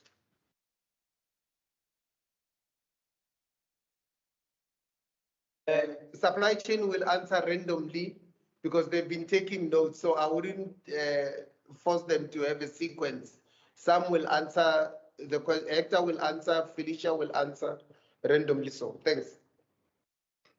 Thank you, Ma'am Jelle, and thanks, prospective service provider, for the questions. I will try to give answers. If I miss something, my colleagues will come in and add where I miss something. So I will start with the question from Musa, where Musa wanted to know, or how do we avoid to award a contract to the same company who is experienced? And then one of the question was if we can give preference to companies in a certain provinces. So I will start with this one. With regard to procurement below a million rand, where we source from a central supplier database.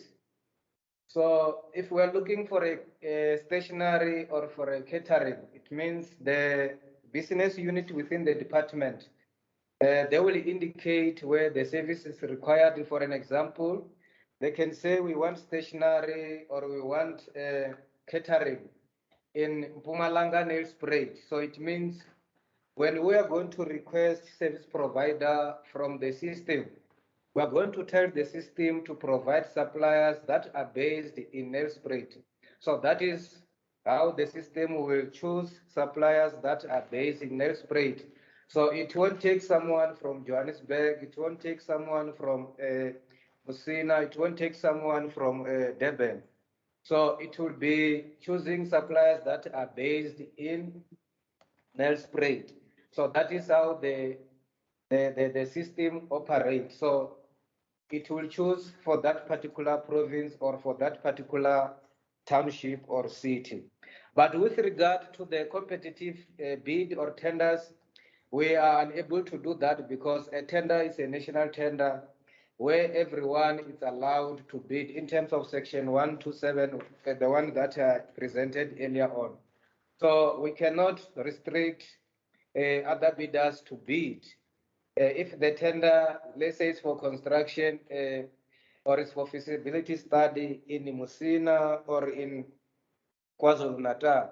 So anyone who is willing to bid is allowed for tenders. For tenders, we are not allowed to restrict other service providers. So same applies in a case whereby if NICO is awarded the tender today, and then next year when we do the same tender, in terms of the law or the legislation, we are not allowed to say, NICO, you can't bid because last year you have been awarded this project. So as long as it's a competitive tender, we are not allowed to restrict, unless if NICO is restricted to do business with the state, or NICO has failed to perform some contract. That is where we can stop NICO. But if NICO successfully completed those projects, we are unable to stop NICO to bid. But with the transaction below R1 million, then we are unable to channel the system to provide suppliers for that particular township or for that particular province, and then those suppliers will be able to bid. And with regard to the newcomers in the industry, services like your stationery, your printing, catering, mostly we don't require experience. So even if you are new in the market, the system will choose you because we don't request experience. But it's only few where it's a specialized field where the experience will be required. Like in a construction industry, you cannot just go and perform a contract of 72 million. If you are new in the industry, it's impossible. Or if it's for feasibility study, we need someone who's experienced. But how do we promote the young ones? Yes, we have a company for construction, we have a company for feasibility study. There are opportunities like joint venture. So if NICO is an experienced company, you form a joint venture with NICO, and then you bid with NICO, and then by so doing, you are also gaining an experience so that tomorrow you can stand on your own. And then there is other contracting that you can also enter, which is the subcontracting.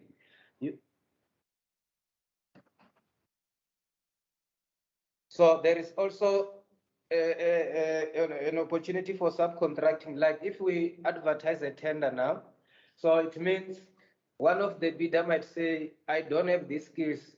So these certain skills, I will subcontract Hector to do it for me. Then you are also getting an opportunity to perform that particular service. So it's only those specialized field where we require experience, but not all the services.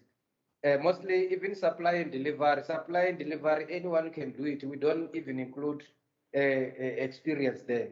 We encourage even the newcomers in the market. There was a question under non-charger regarding the challenges of getting the accreditation, and it's also costly to get this accreditation, and also the other recommendation was for it's possible for us to provide the references. So with regard to the accreditations, sometimes it depends on the body that issued the accreditation. So from the department side, it might be difficult for us to enter or to engage those bodies that issue accreditation, unless if it's something that has to do with the department, then the department may assist. So there are accreditation that a service provider will have to get through those bodies that issue those accreditations. But in terms of the process of getting it and the expenditure that is incurred to get it, so normally the body will determine the expenditure. So as the department, we might not be able to to engage the body to reduce the expenditure. So, but this one, I think I will get more clarity on it, and then we can respond. We can respond back once we get more clarity on this one for non-charge. And then the one for Zonaka, or yeah, I think it was the first question. I wanted to know how to get access to the presentation. Nico, if I'm not mistaken, we're going to put the presentation on the website. So all the presentation will be available on the website. So you can just get into our website and then download. Thank you. Thanks, Mr. Mutabo. And Mr. Tendo, I see your hand is still up. Can I request that you lower the hand unless if there's a new question? I'm not sure if all the questions are answered, but according to my tick box, looks like most of them Mr. Mutabo has answered. I can request Portia to pose a question.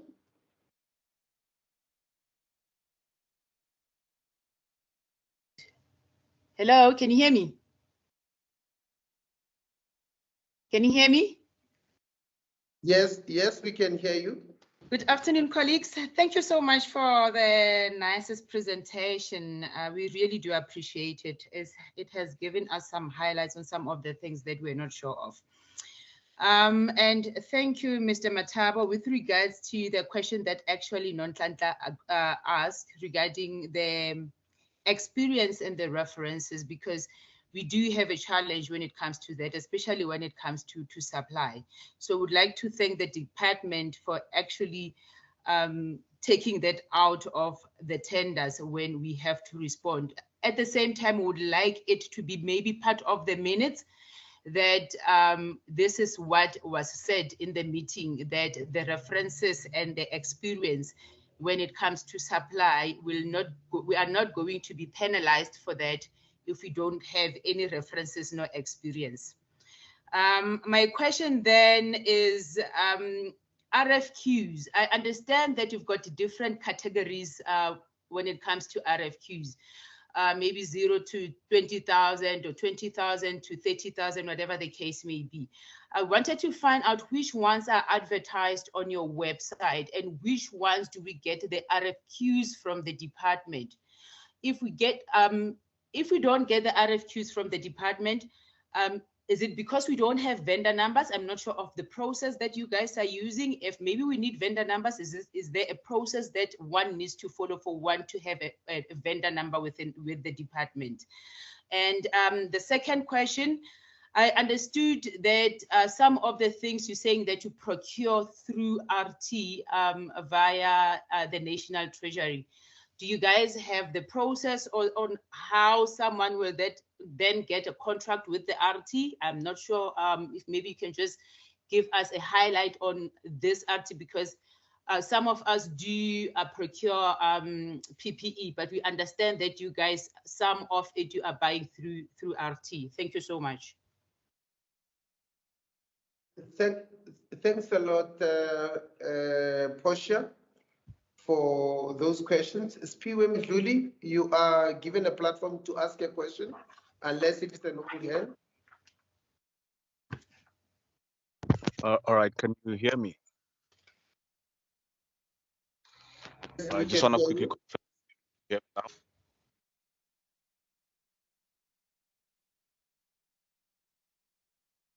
Hello, are you I able think to your hear line me? is a bit bad. You are breaking. However, we are able to hear you there and then. All right, let me just go ahead. I just want to quickly confirm in terms of the joint venture. Understand in terms of subcontracting that there's a threshold that up to 30% can be subcontracted. But in terms of a joint venture, how much as a new supplier am I allowed to give to big companies which have a lot of experience? How much is that threshold? Should they have more control over the project than me because they are the one coming in with the experience, or that's up to me and that experienced company to decide between the two of us? So basically, I want to find out if the department has guidelines as to how much can we as new suppliers give to those are big companies. So that's my question. Hopefully was audible enough. Thanks a lot.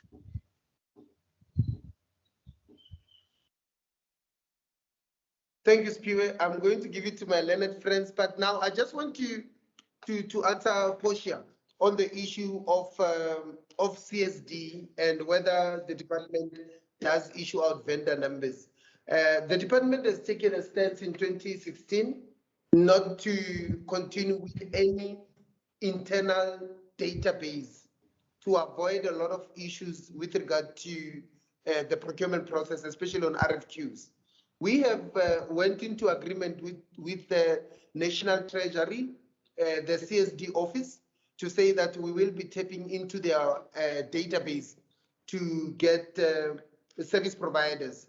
Now, Portia, I'm just going to give an example. The CSD has got more than 500,000 companies registered under it. And as a department, your commodities like your catering, stationery, you've got more than 1 million suppliers who are in there. So there's a bit of a challenge. If you say, how long can you wait for you to get an RFQ?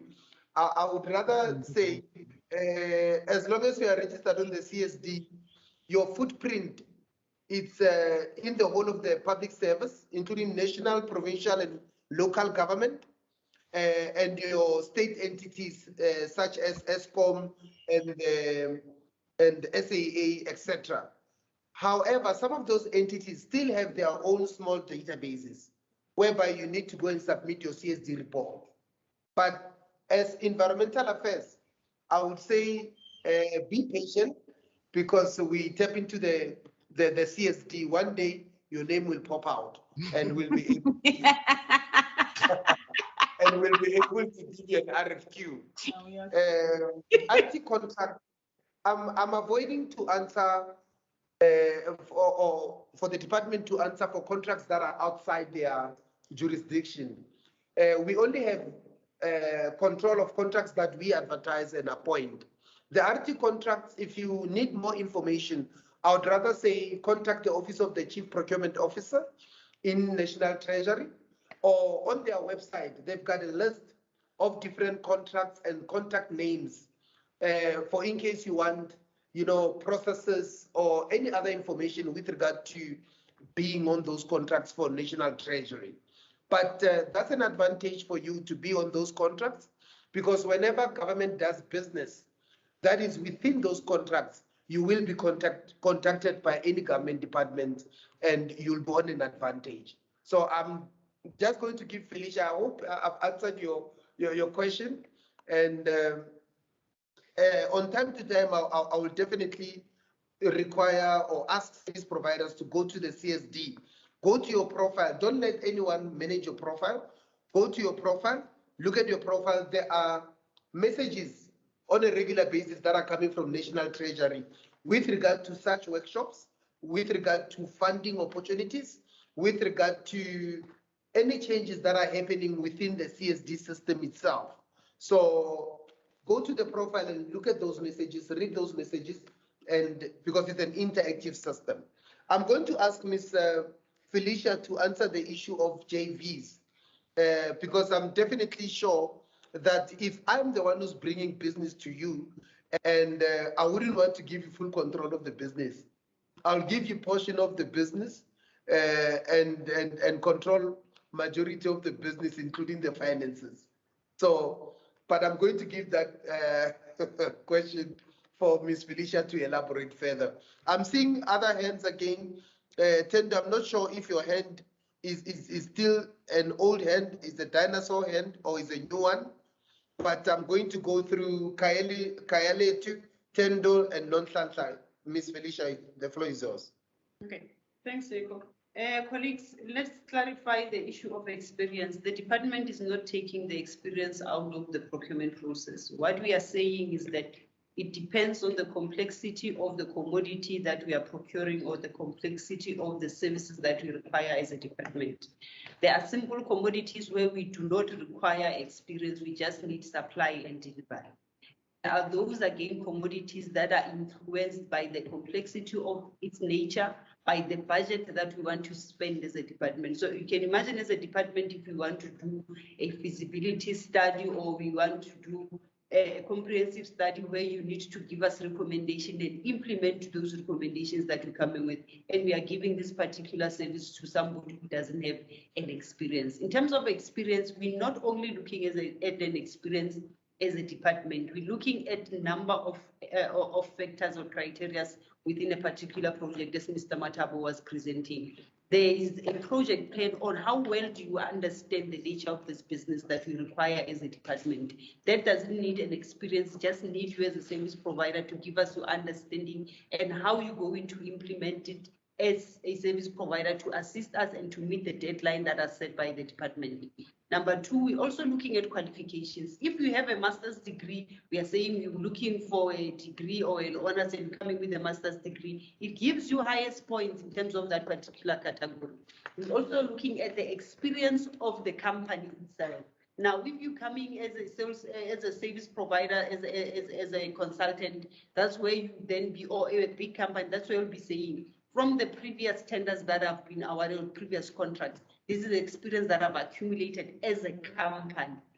Apart from the company, even if the company is going to take a certain portion out of the criteria that we would have said, we're also going to look at the individual that will be coming to the department to implement that particular project. So it's not only the experience of the company, the company has never been awarded a tender, but we're also looking at the experience of you as an individual to say, have you ever worked anywhere, whether it was a government department, whether it was a private sector, where you were actually conducting these particular studies?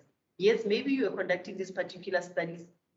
You've done lots of in your previous work life, but you decided to start your own company. We're not going to only look at your company as a small company that is just emerging, but we are also going to look at you as an individual to say, are you capable of delivering such a project? So yes, all those factors are going to be looked at, and an experience of a company will take a certain portion, but we are saying a minimum that you need to achieve as a department, 75%. You find that without even that experience of a company, you can still achieve that 75%. So the criteria of evaluating is to give us as a department an assurance that you as a company that we are appointing, you are going to deliver this. For one, we know that it's been raining in the past, I don't know how many days. Look at the roads of South Africa. Look at the tar roads.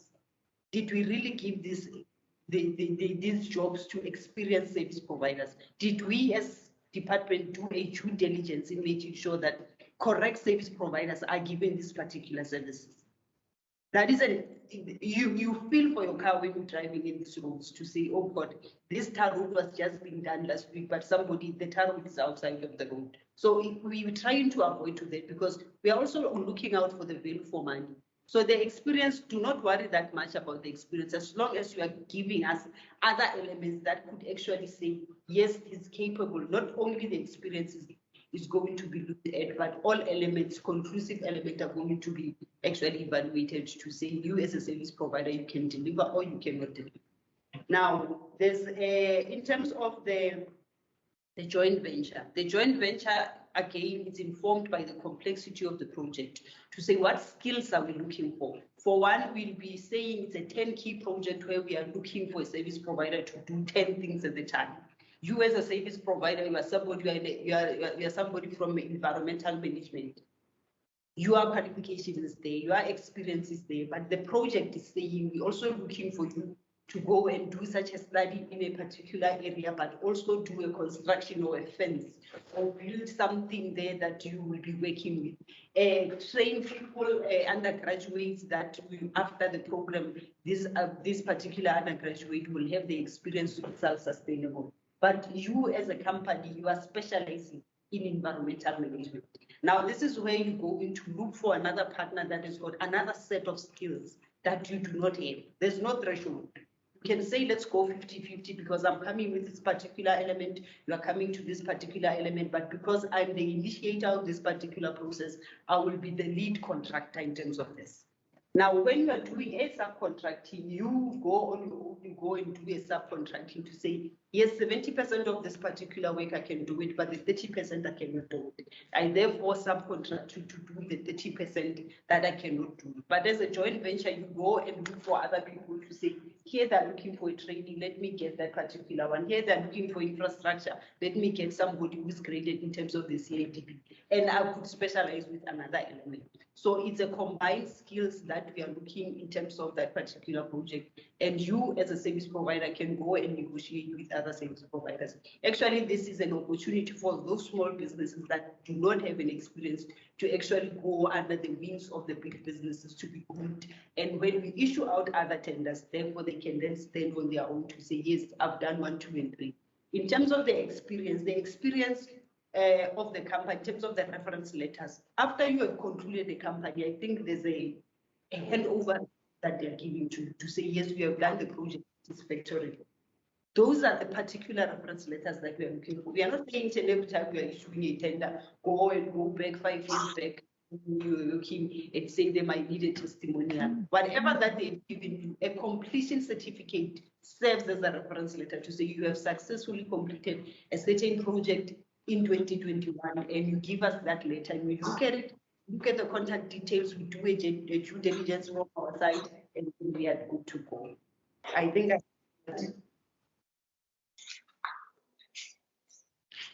Okay, thank you, Ms. Felicia. Like I said, I'm going to request Kaya Letu, Yes. followed by Tendo and Nonsansa. I'm going to request all participants to keep our questions and answers as brief as possible. I know this will never be a fully informative. We can't give all the information because we are running on limited time. But I'm requesting that we keep it as concise and as short as possible so that we can allow any other questions or continue with the business of the day. Kyle? Yes, so I've noticed with some of the RFQs, it requires a local content threshold. So I just wanted to know how that works. Is it mainly for suppliers or is it for like manufacturers? Let's say it's for like chairs or tables, and I'm getting that stuff from, it's South African made, and I'm buying it from a manufacturer manufactured in South Africa. Is that permitted, or does it mean my company should actually be manufacturing that stuff? How does it work, and what documentation is needed? Because I find that a little bit confusing. Thank you, Kyle. We'll go to the second one, Tendo. Thanks, Nico. You had actually not given me an opportunity to ask a question. So this is actually the first time I'm asking. But anyway, my question is that, so I've had my company registered for a couple of years and we've been on CSD since 2016. We are literally, one of our offices is literally 5 kilometers from your head office in Pretoria. And we've never seen a single RFQ from the Department of Environmental Affairs. Is there any reason for this? Is there any insights that you can give someone so that they can get RFQs from you guys that are obviously under R1 million? And then my second question is that some service providers just don't give out reference letters simply because they're too busy or something. Is a purchase order sufficient enough where, can you use that as a reference letter when submitting an RFQ or for a tender? Thank you.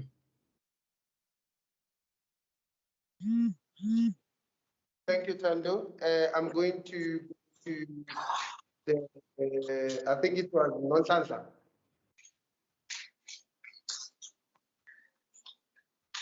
Thank you, sir, for having me again. I was partly answered when the joint venture responses were given, but I just want to find out if then you have this big tender and you look at these highly skilled guys, and I just want to be under their wing. What arrangements are there for me to know that there's this big company that has, get under and get the experience? Or do I have to go to CSD and look for them, or do I have to contact you, or Do you have a way of informing us that there's an opportunity to partner with so and so?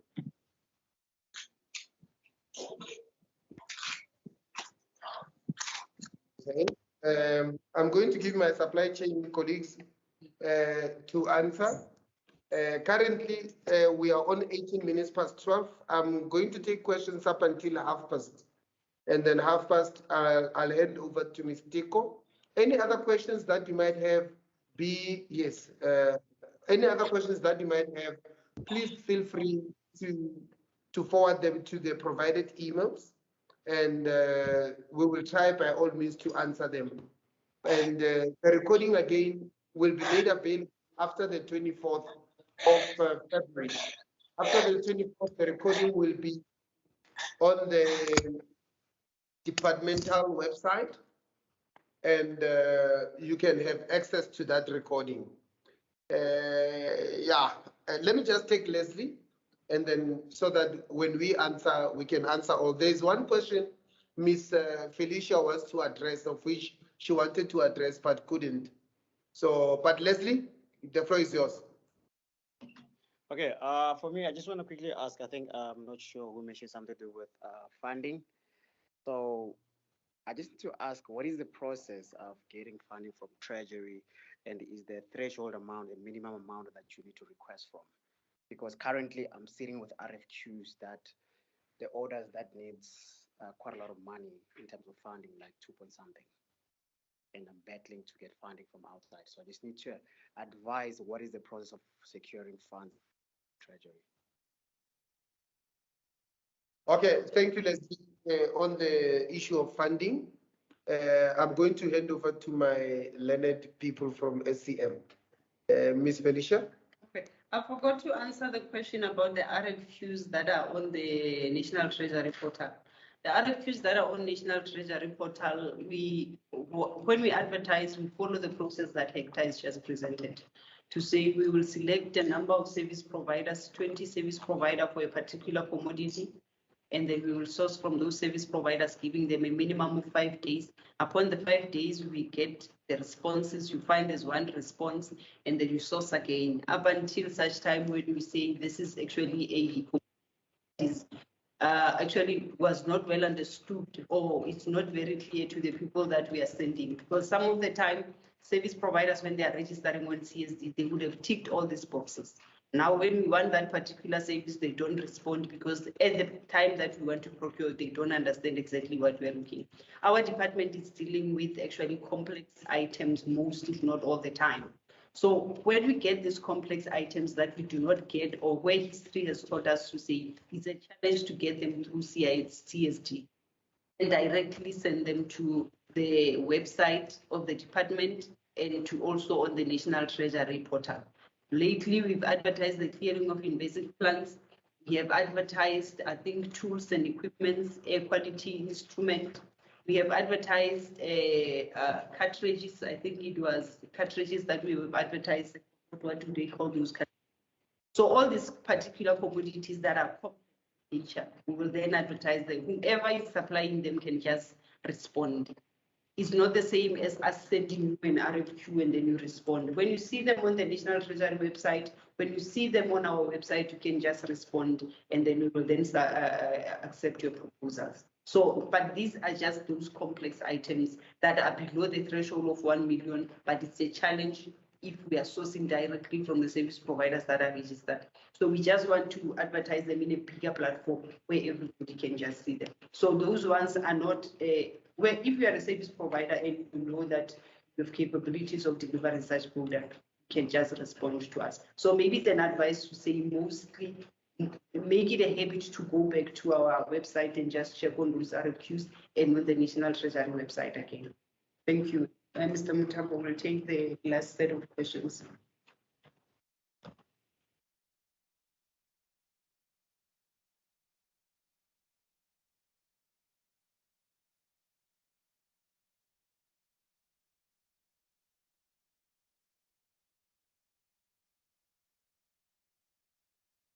Thank you so much, Okay. Nico. Thanks, Mr. Ramaidi. Hector is busy preparing answers for the other questions.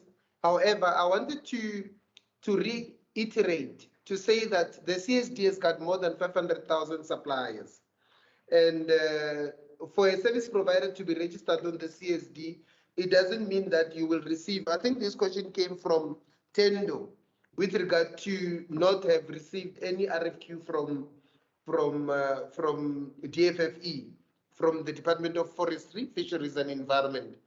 As I said, there's a lot of service providers on the CSD, and we usually, or I can say, the standard practice is to request services where they are needed. If a service is required by our office in Mpumalanga, then we request services around Mpumalanga.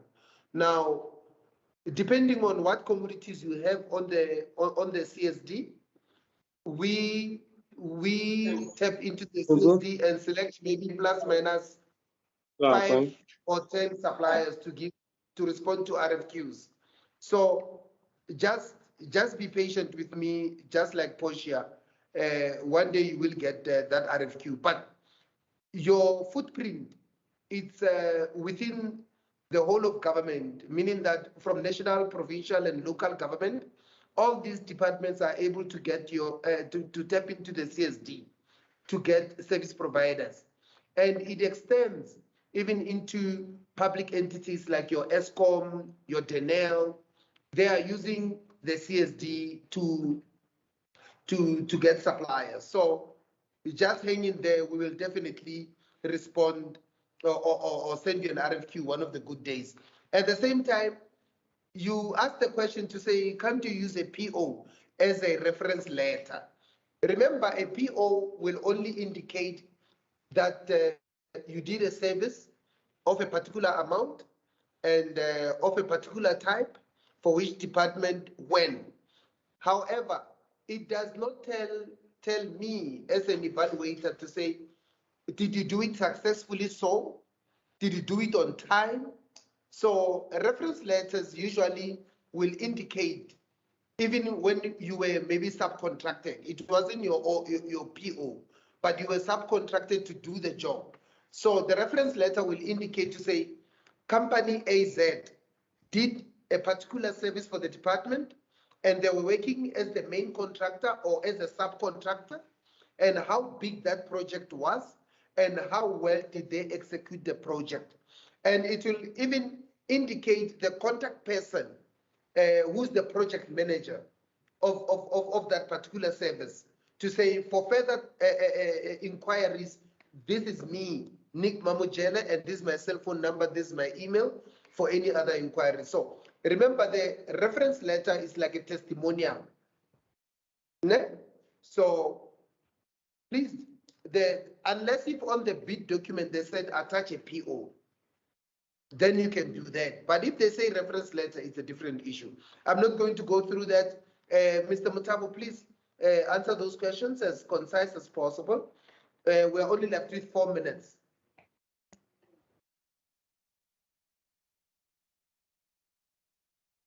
Okay. Prospective providers, the issue of local content. I see Mr. Machochi has responded on it to say that the Department of Trade, Industry and Competition, they are the custodians for local content. There are those sectors within the economy that have been pre-selected for local content by the Department of Trade and Industry. In essence, local content want to promote local manufacturing industries. Now, when you complete the local content, it doesn't require you to be a manufacturer. You can buy it from a manufacturer, but you are only a supplier. The manufacturer, most of the manufacturers, they understand the local content implications. So when you go there, you tell them, I want this furniture, which must be 80% locally made. Most of the furniture manufacturers within the country will even tell you this is 100% locally made. So whatever that you do, engage your manufacturer to ascertain if they meet the the local content threshold. You are going to complete it as a supplier. And on that form, there is a space where on the Annexure C, where you are going to write your manufacturer's name. Where did you buy them? So in that way, it exonerates you from whatever information that you have, because you would have put information that you got from the manufacturer. So even if the DTI comes back and say, you said you bought this furniture from AZY, they will go to AZY, and AZY will have to answer if that furniture was locally made as per the threshold. So you don't have to be a manufacturer to complete that document, but you can do it as a supplier, indicating where you bought it and at what threshold did they confirm that it was at. Mr. Mutabo, you can continue, 2 minutes left. Ask a question. Nonhlanhla, can you please repeat your last question? It's about funding. My question was, do you guys have arrangements for people like us to get into partnership with big companies? Like say you have a tender out there and you require these highly skilled contractual or whatever, just like some of them you've mentioned, repair of roads and all of that. So is there a way you can get hold of some of us to be part of that, or how do we get into the arrangement?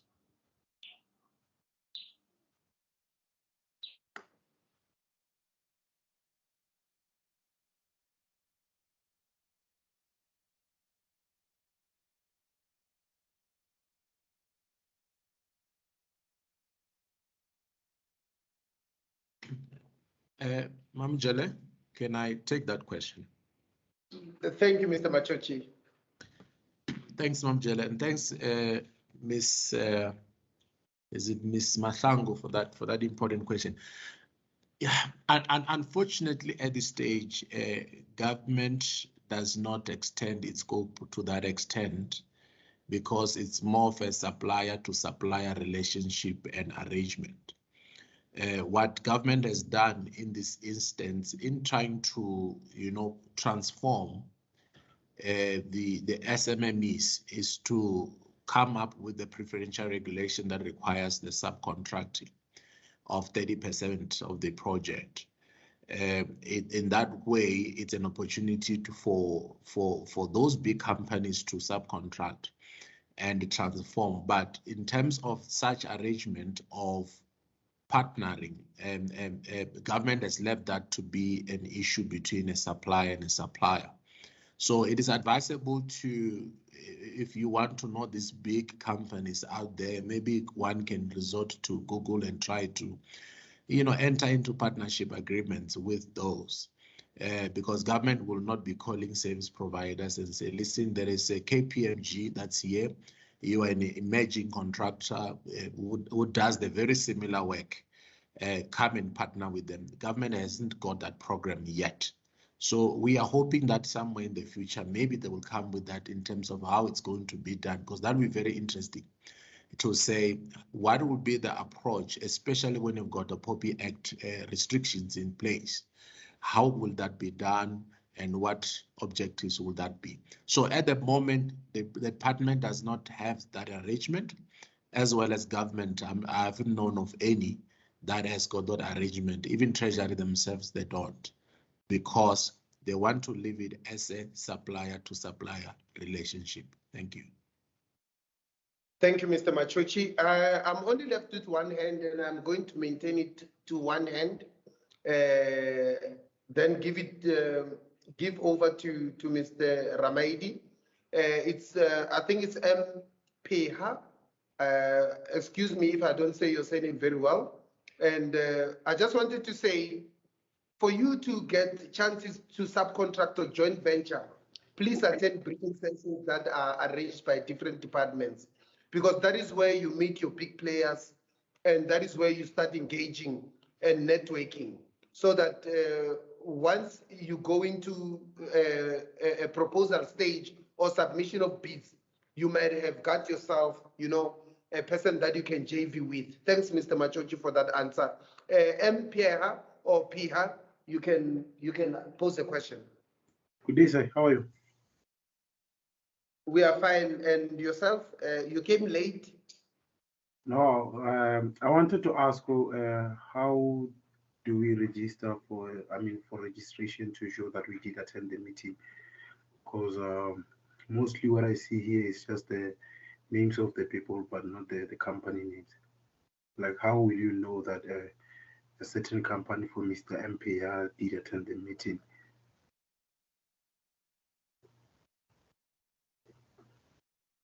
Okay, thank you. I don't think there is a registration that we use as such, because this is open, it's an open workshop for any prospective service provider to attend. And we will be having a similar workshop on the 24th of February. That will be from the same time, 10 o'clock in the morning, hopefully to push it again up until 12:30. But it's an open invitation as such, if I'm not mistaken. I think that's a follow-up question. Okay, so thank you.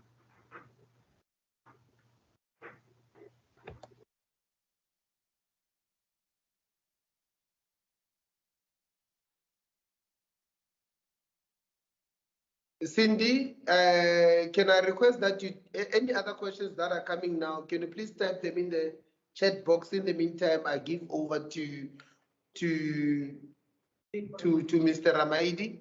I know we want to ask questions. I'm eager to ask you guys questions, but because of time constraints, we won't have that luxury to do that. Mr. Ramaidi, thanks very much. I'm handing over to you, and so that you can proceed with your agenda.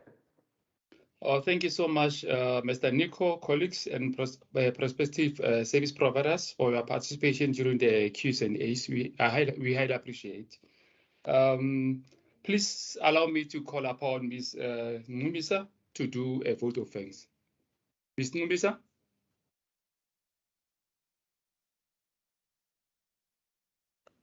Mr. Ramaidi?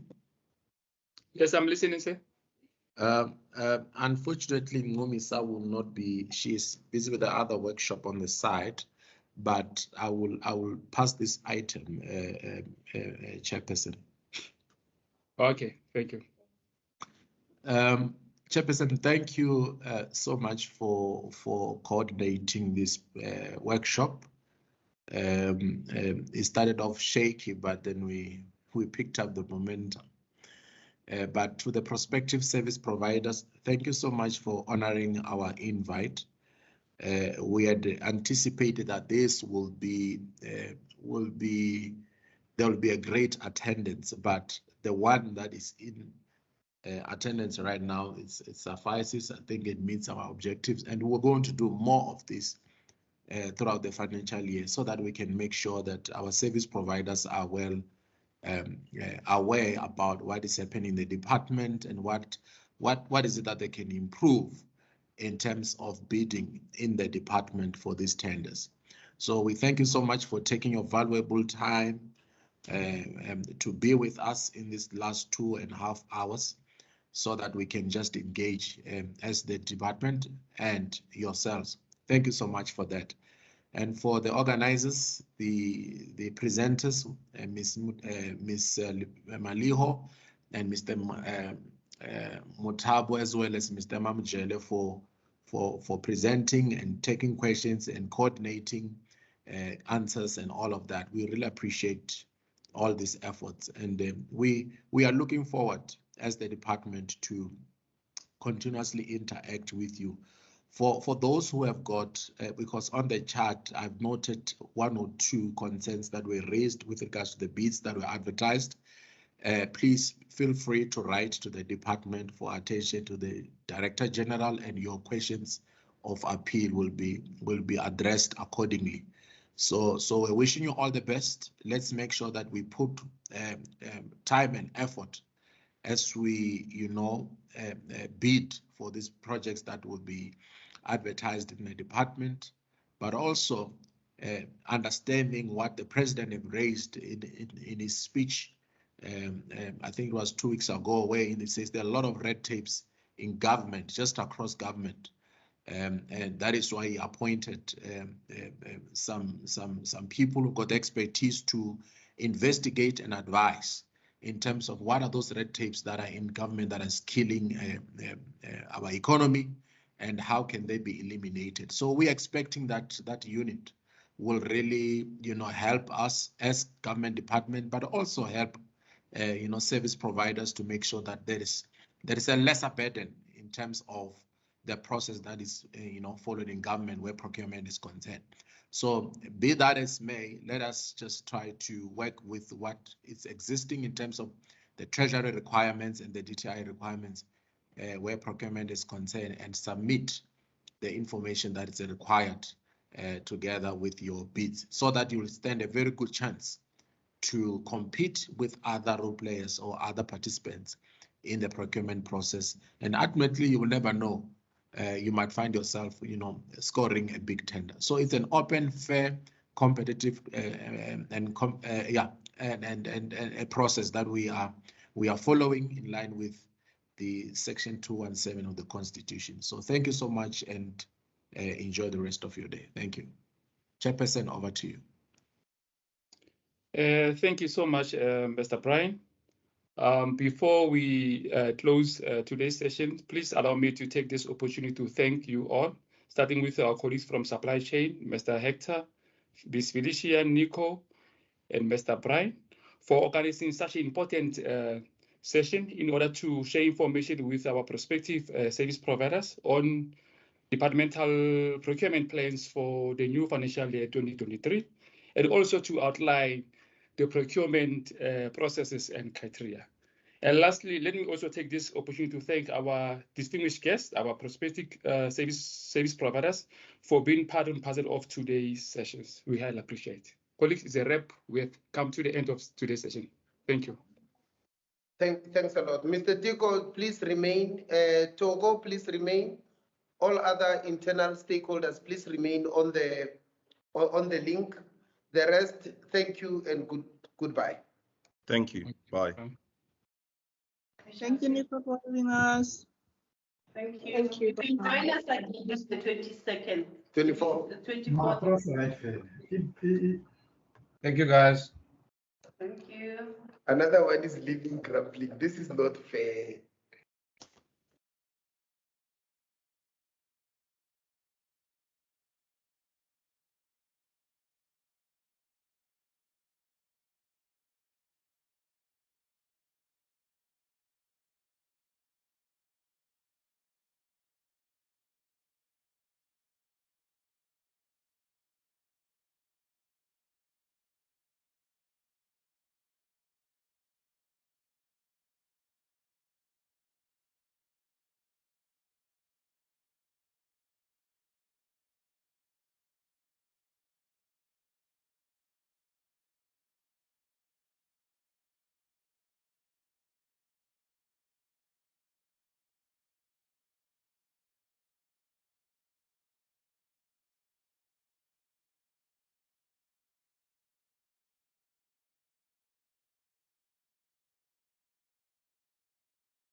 Hi, Togo. Are you able to remove everybody at the same time? I'm struggling. We still have people who are hanging, and I want us to have a caucus of our own.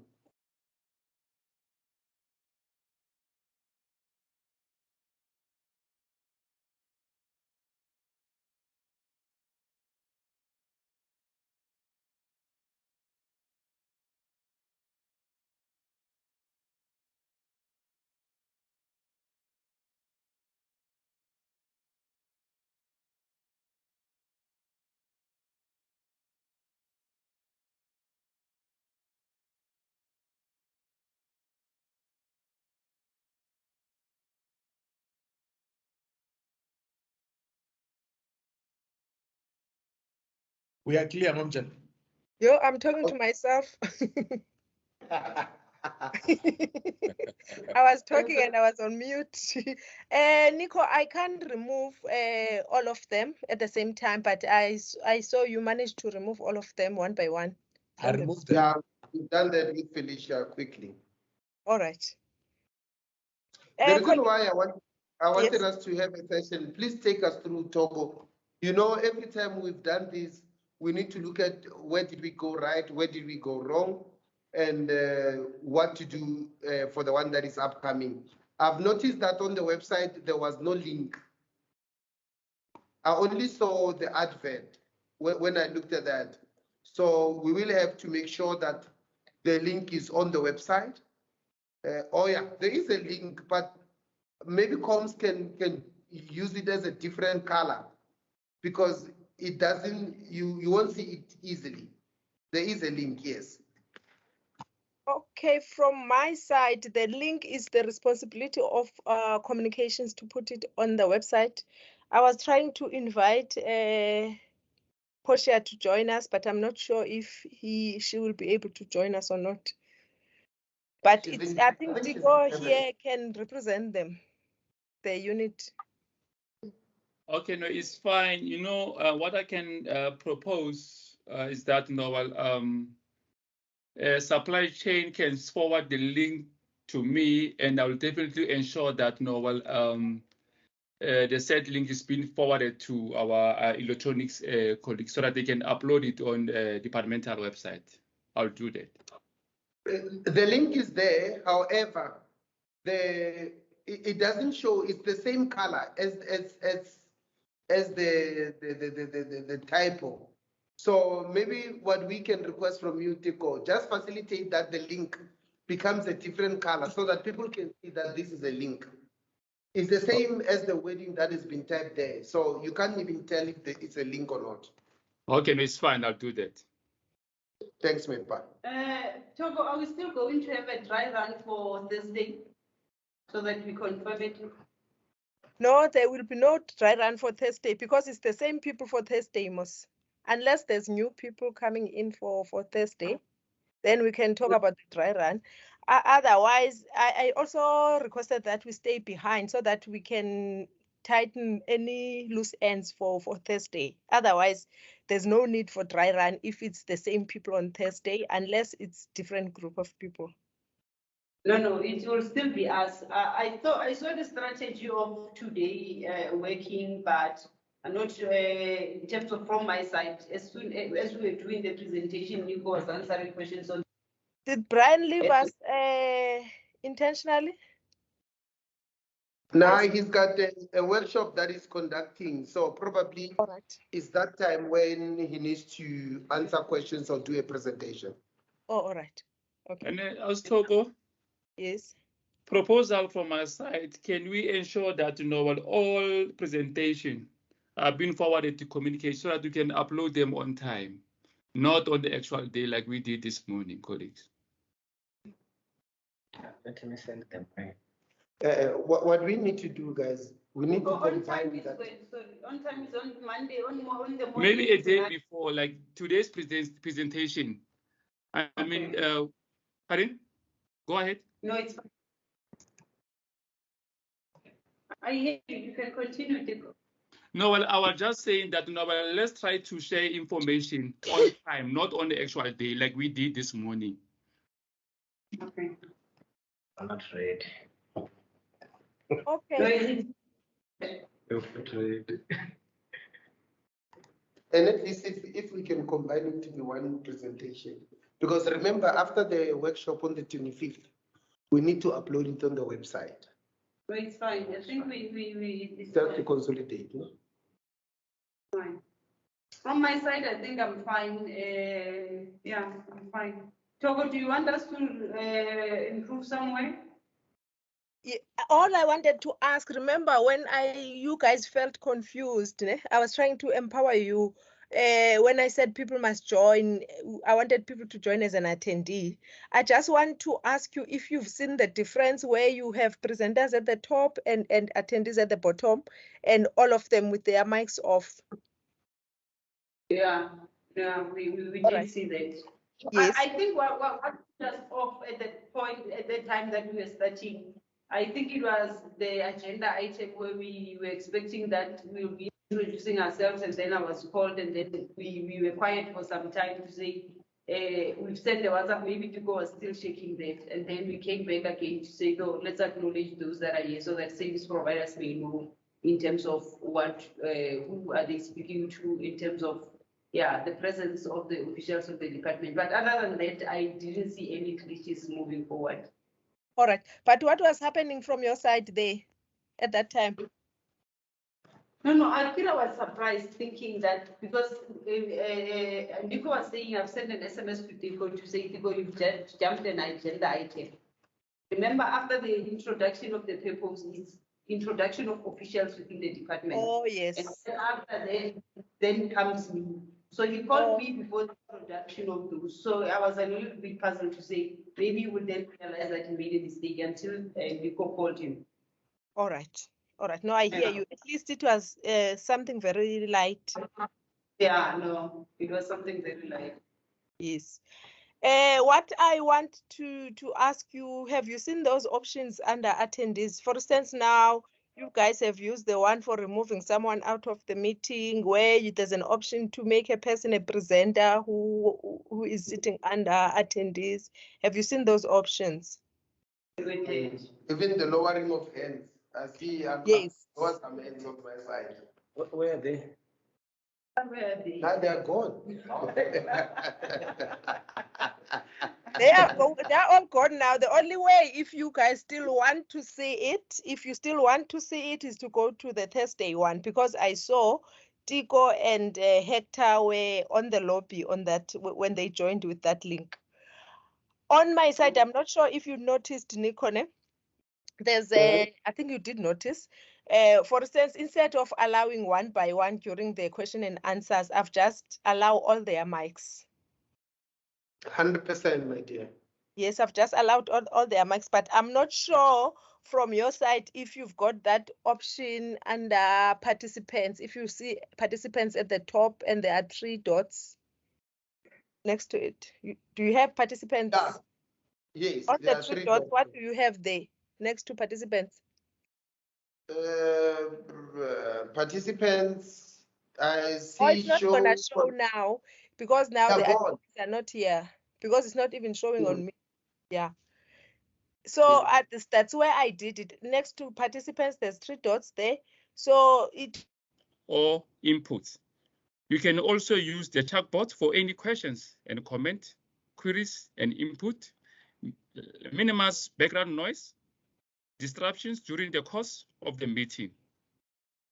And also avoid checking emails, messages, etc. to avoid losing focus during the meeting. Colleagues, potential service providers, please let's adhere to the set house rules. Thank you.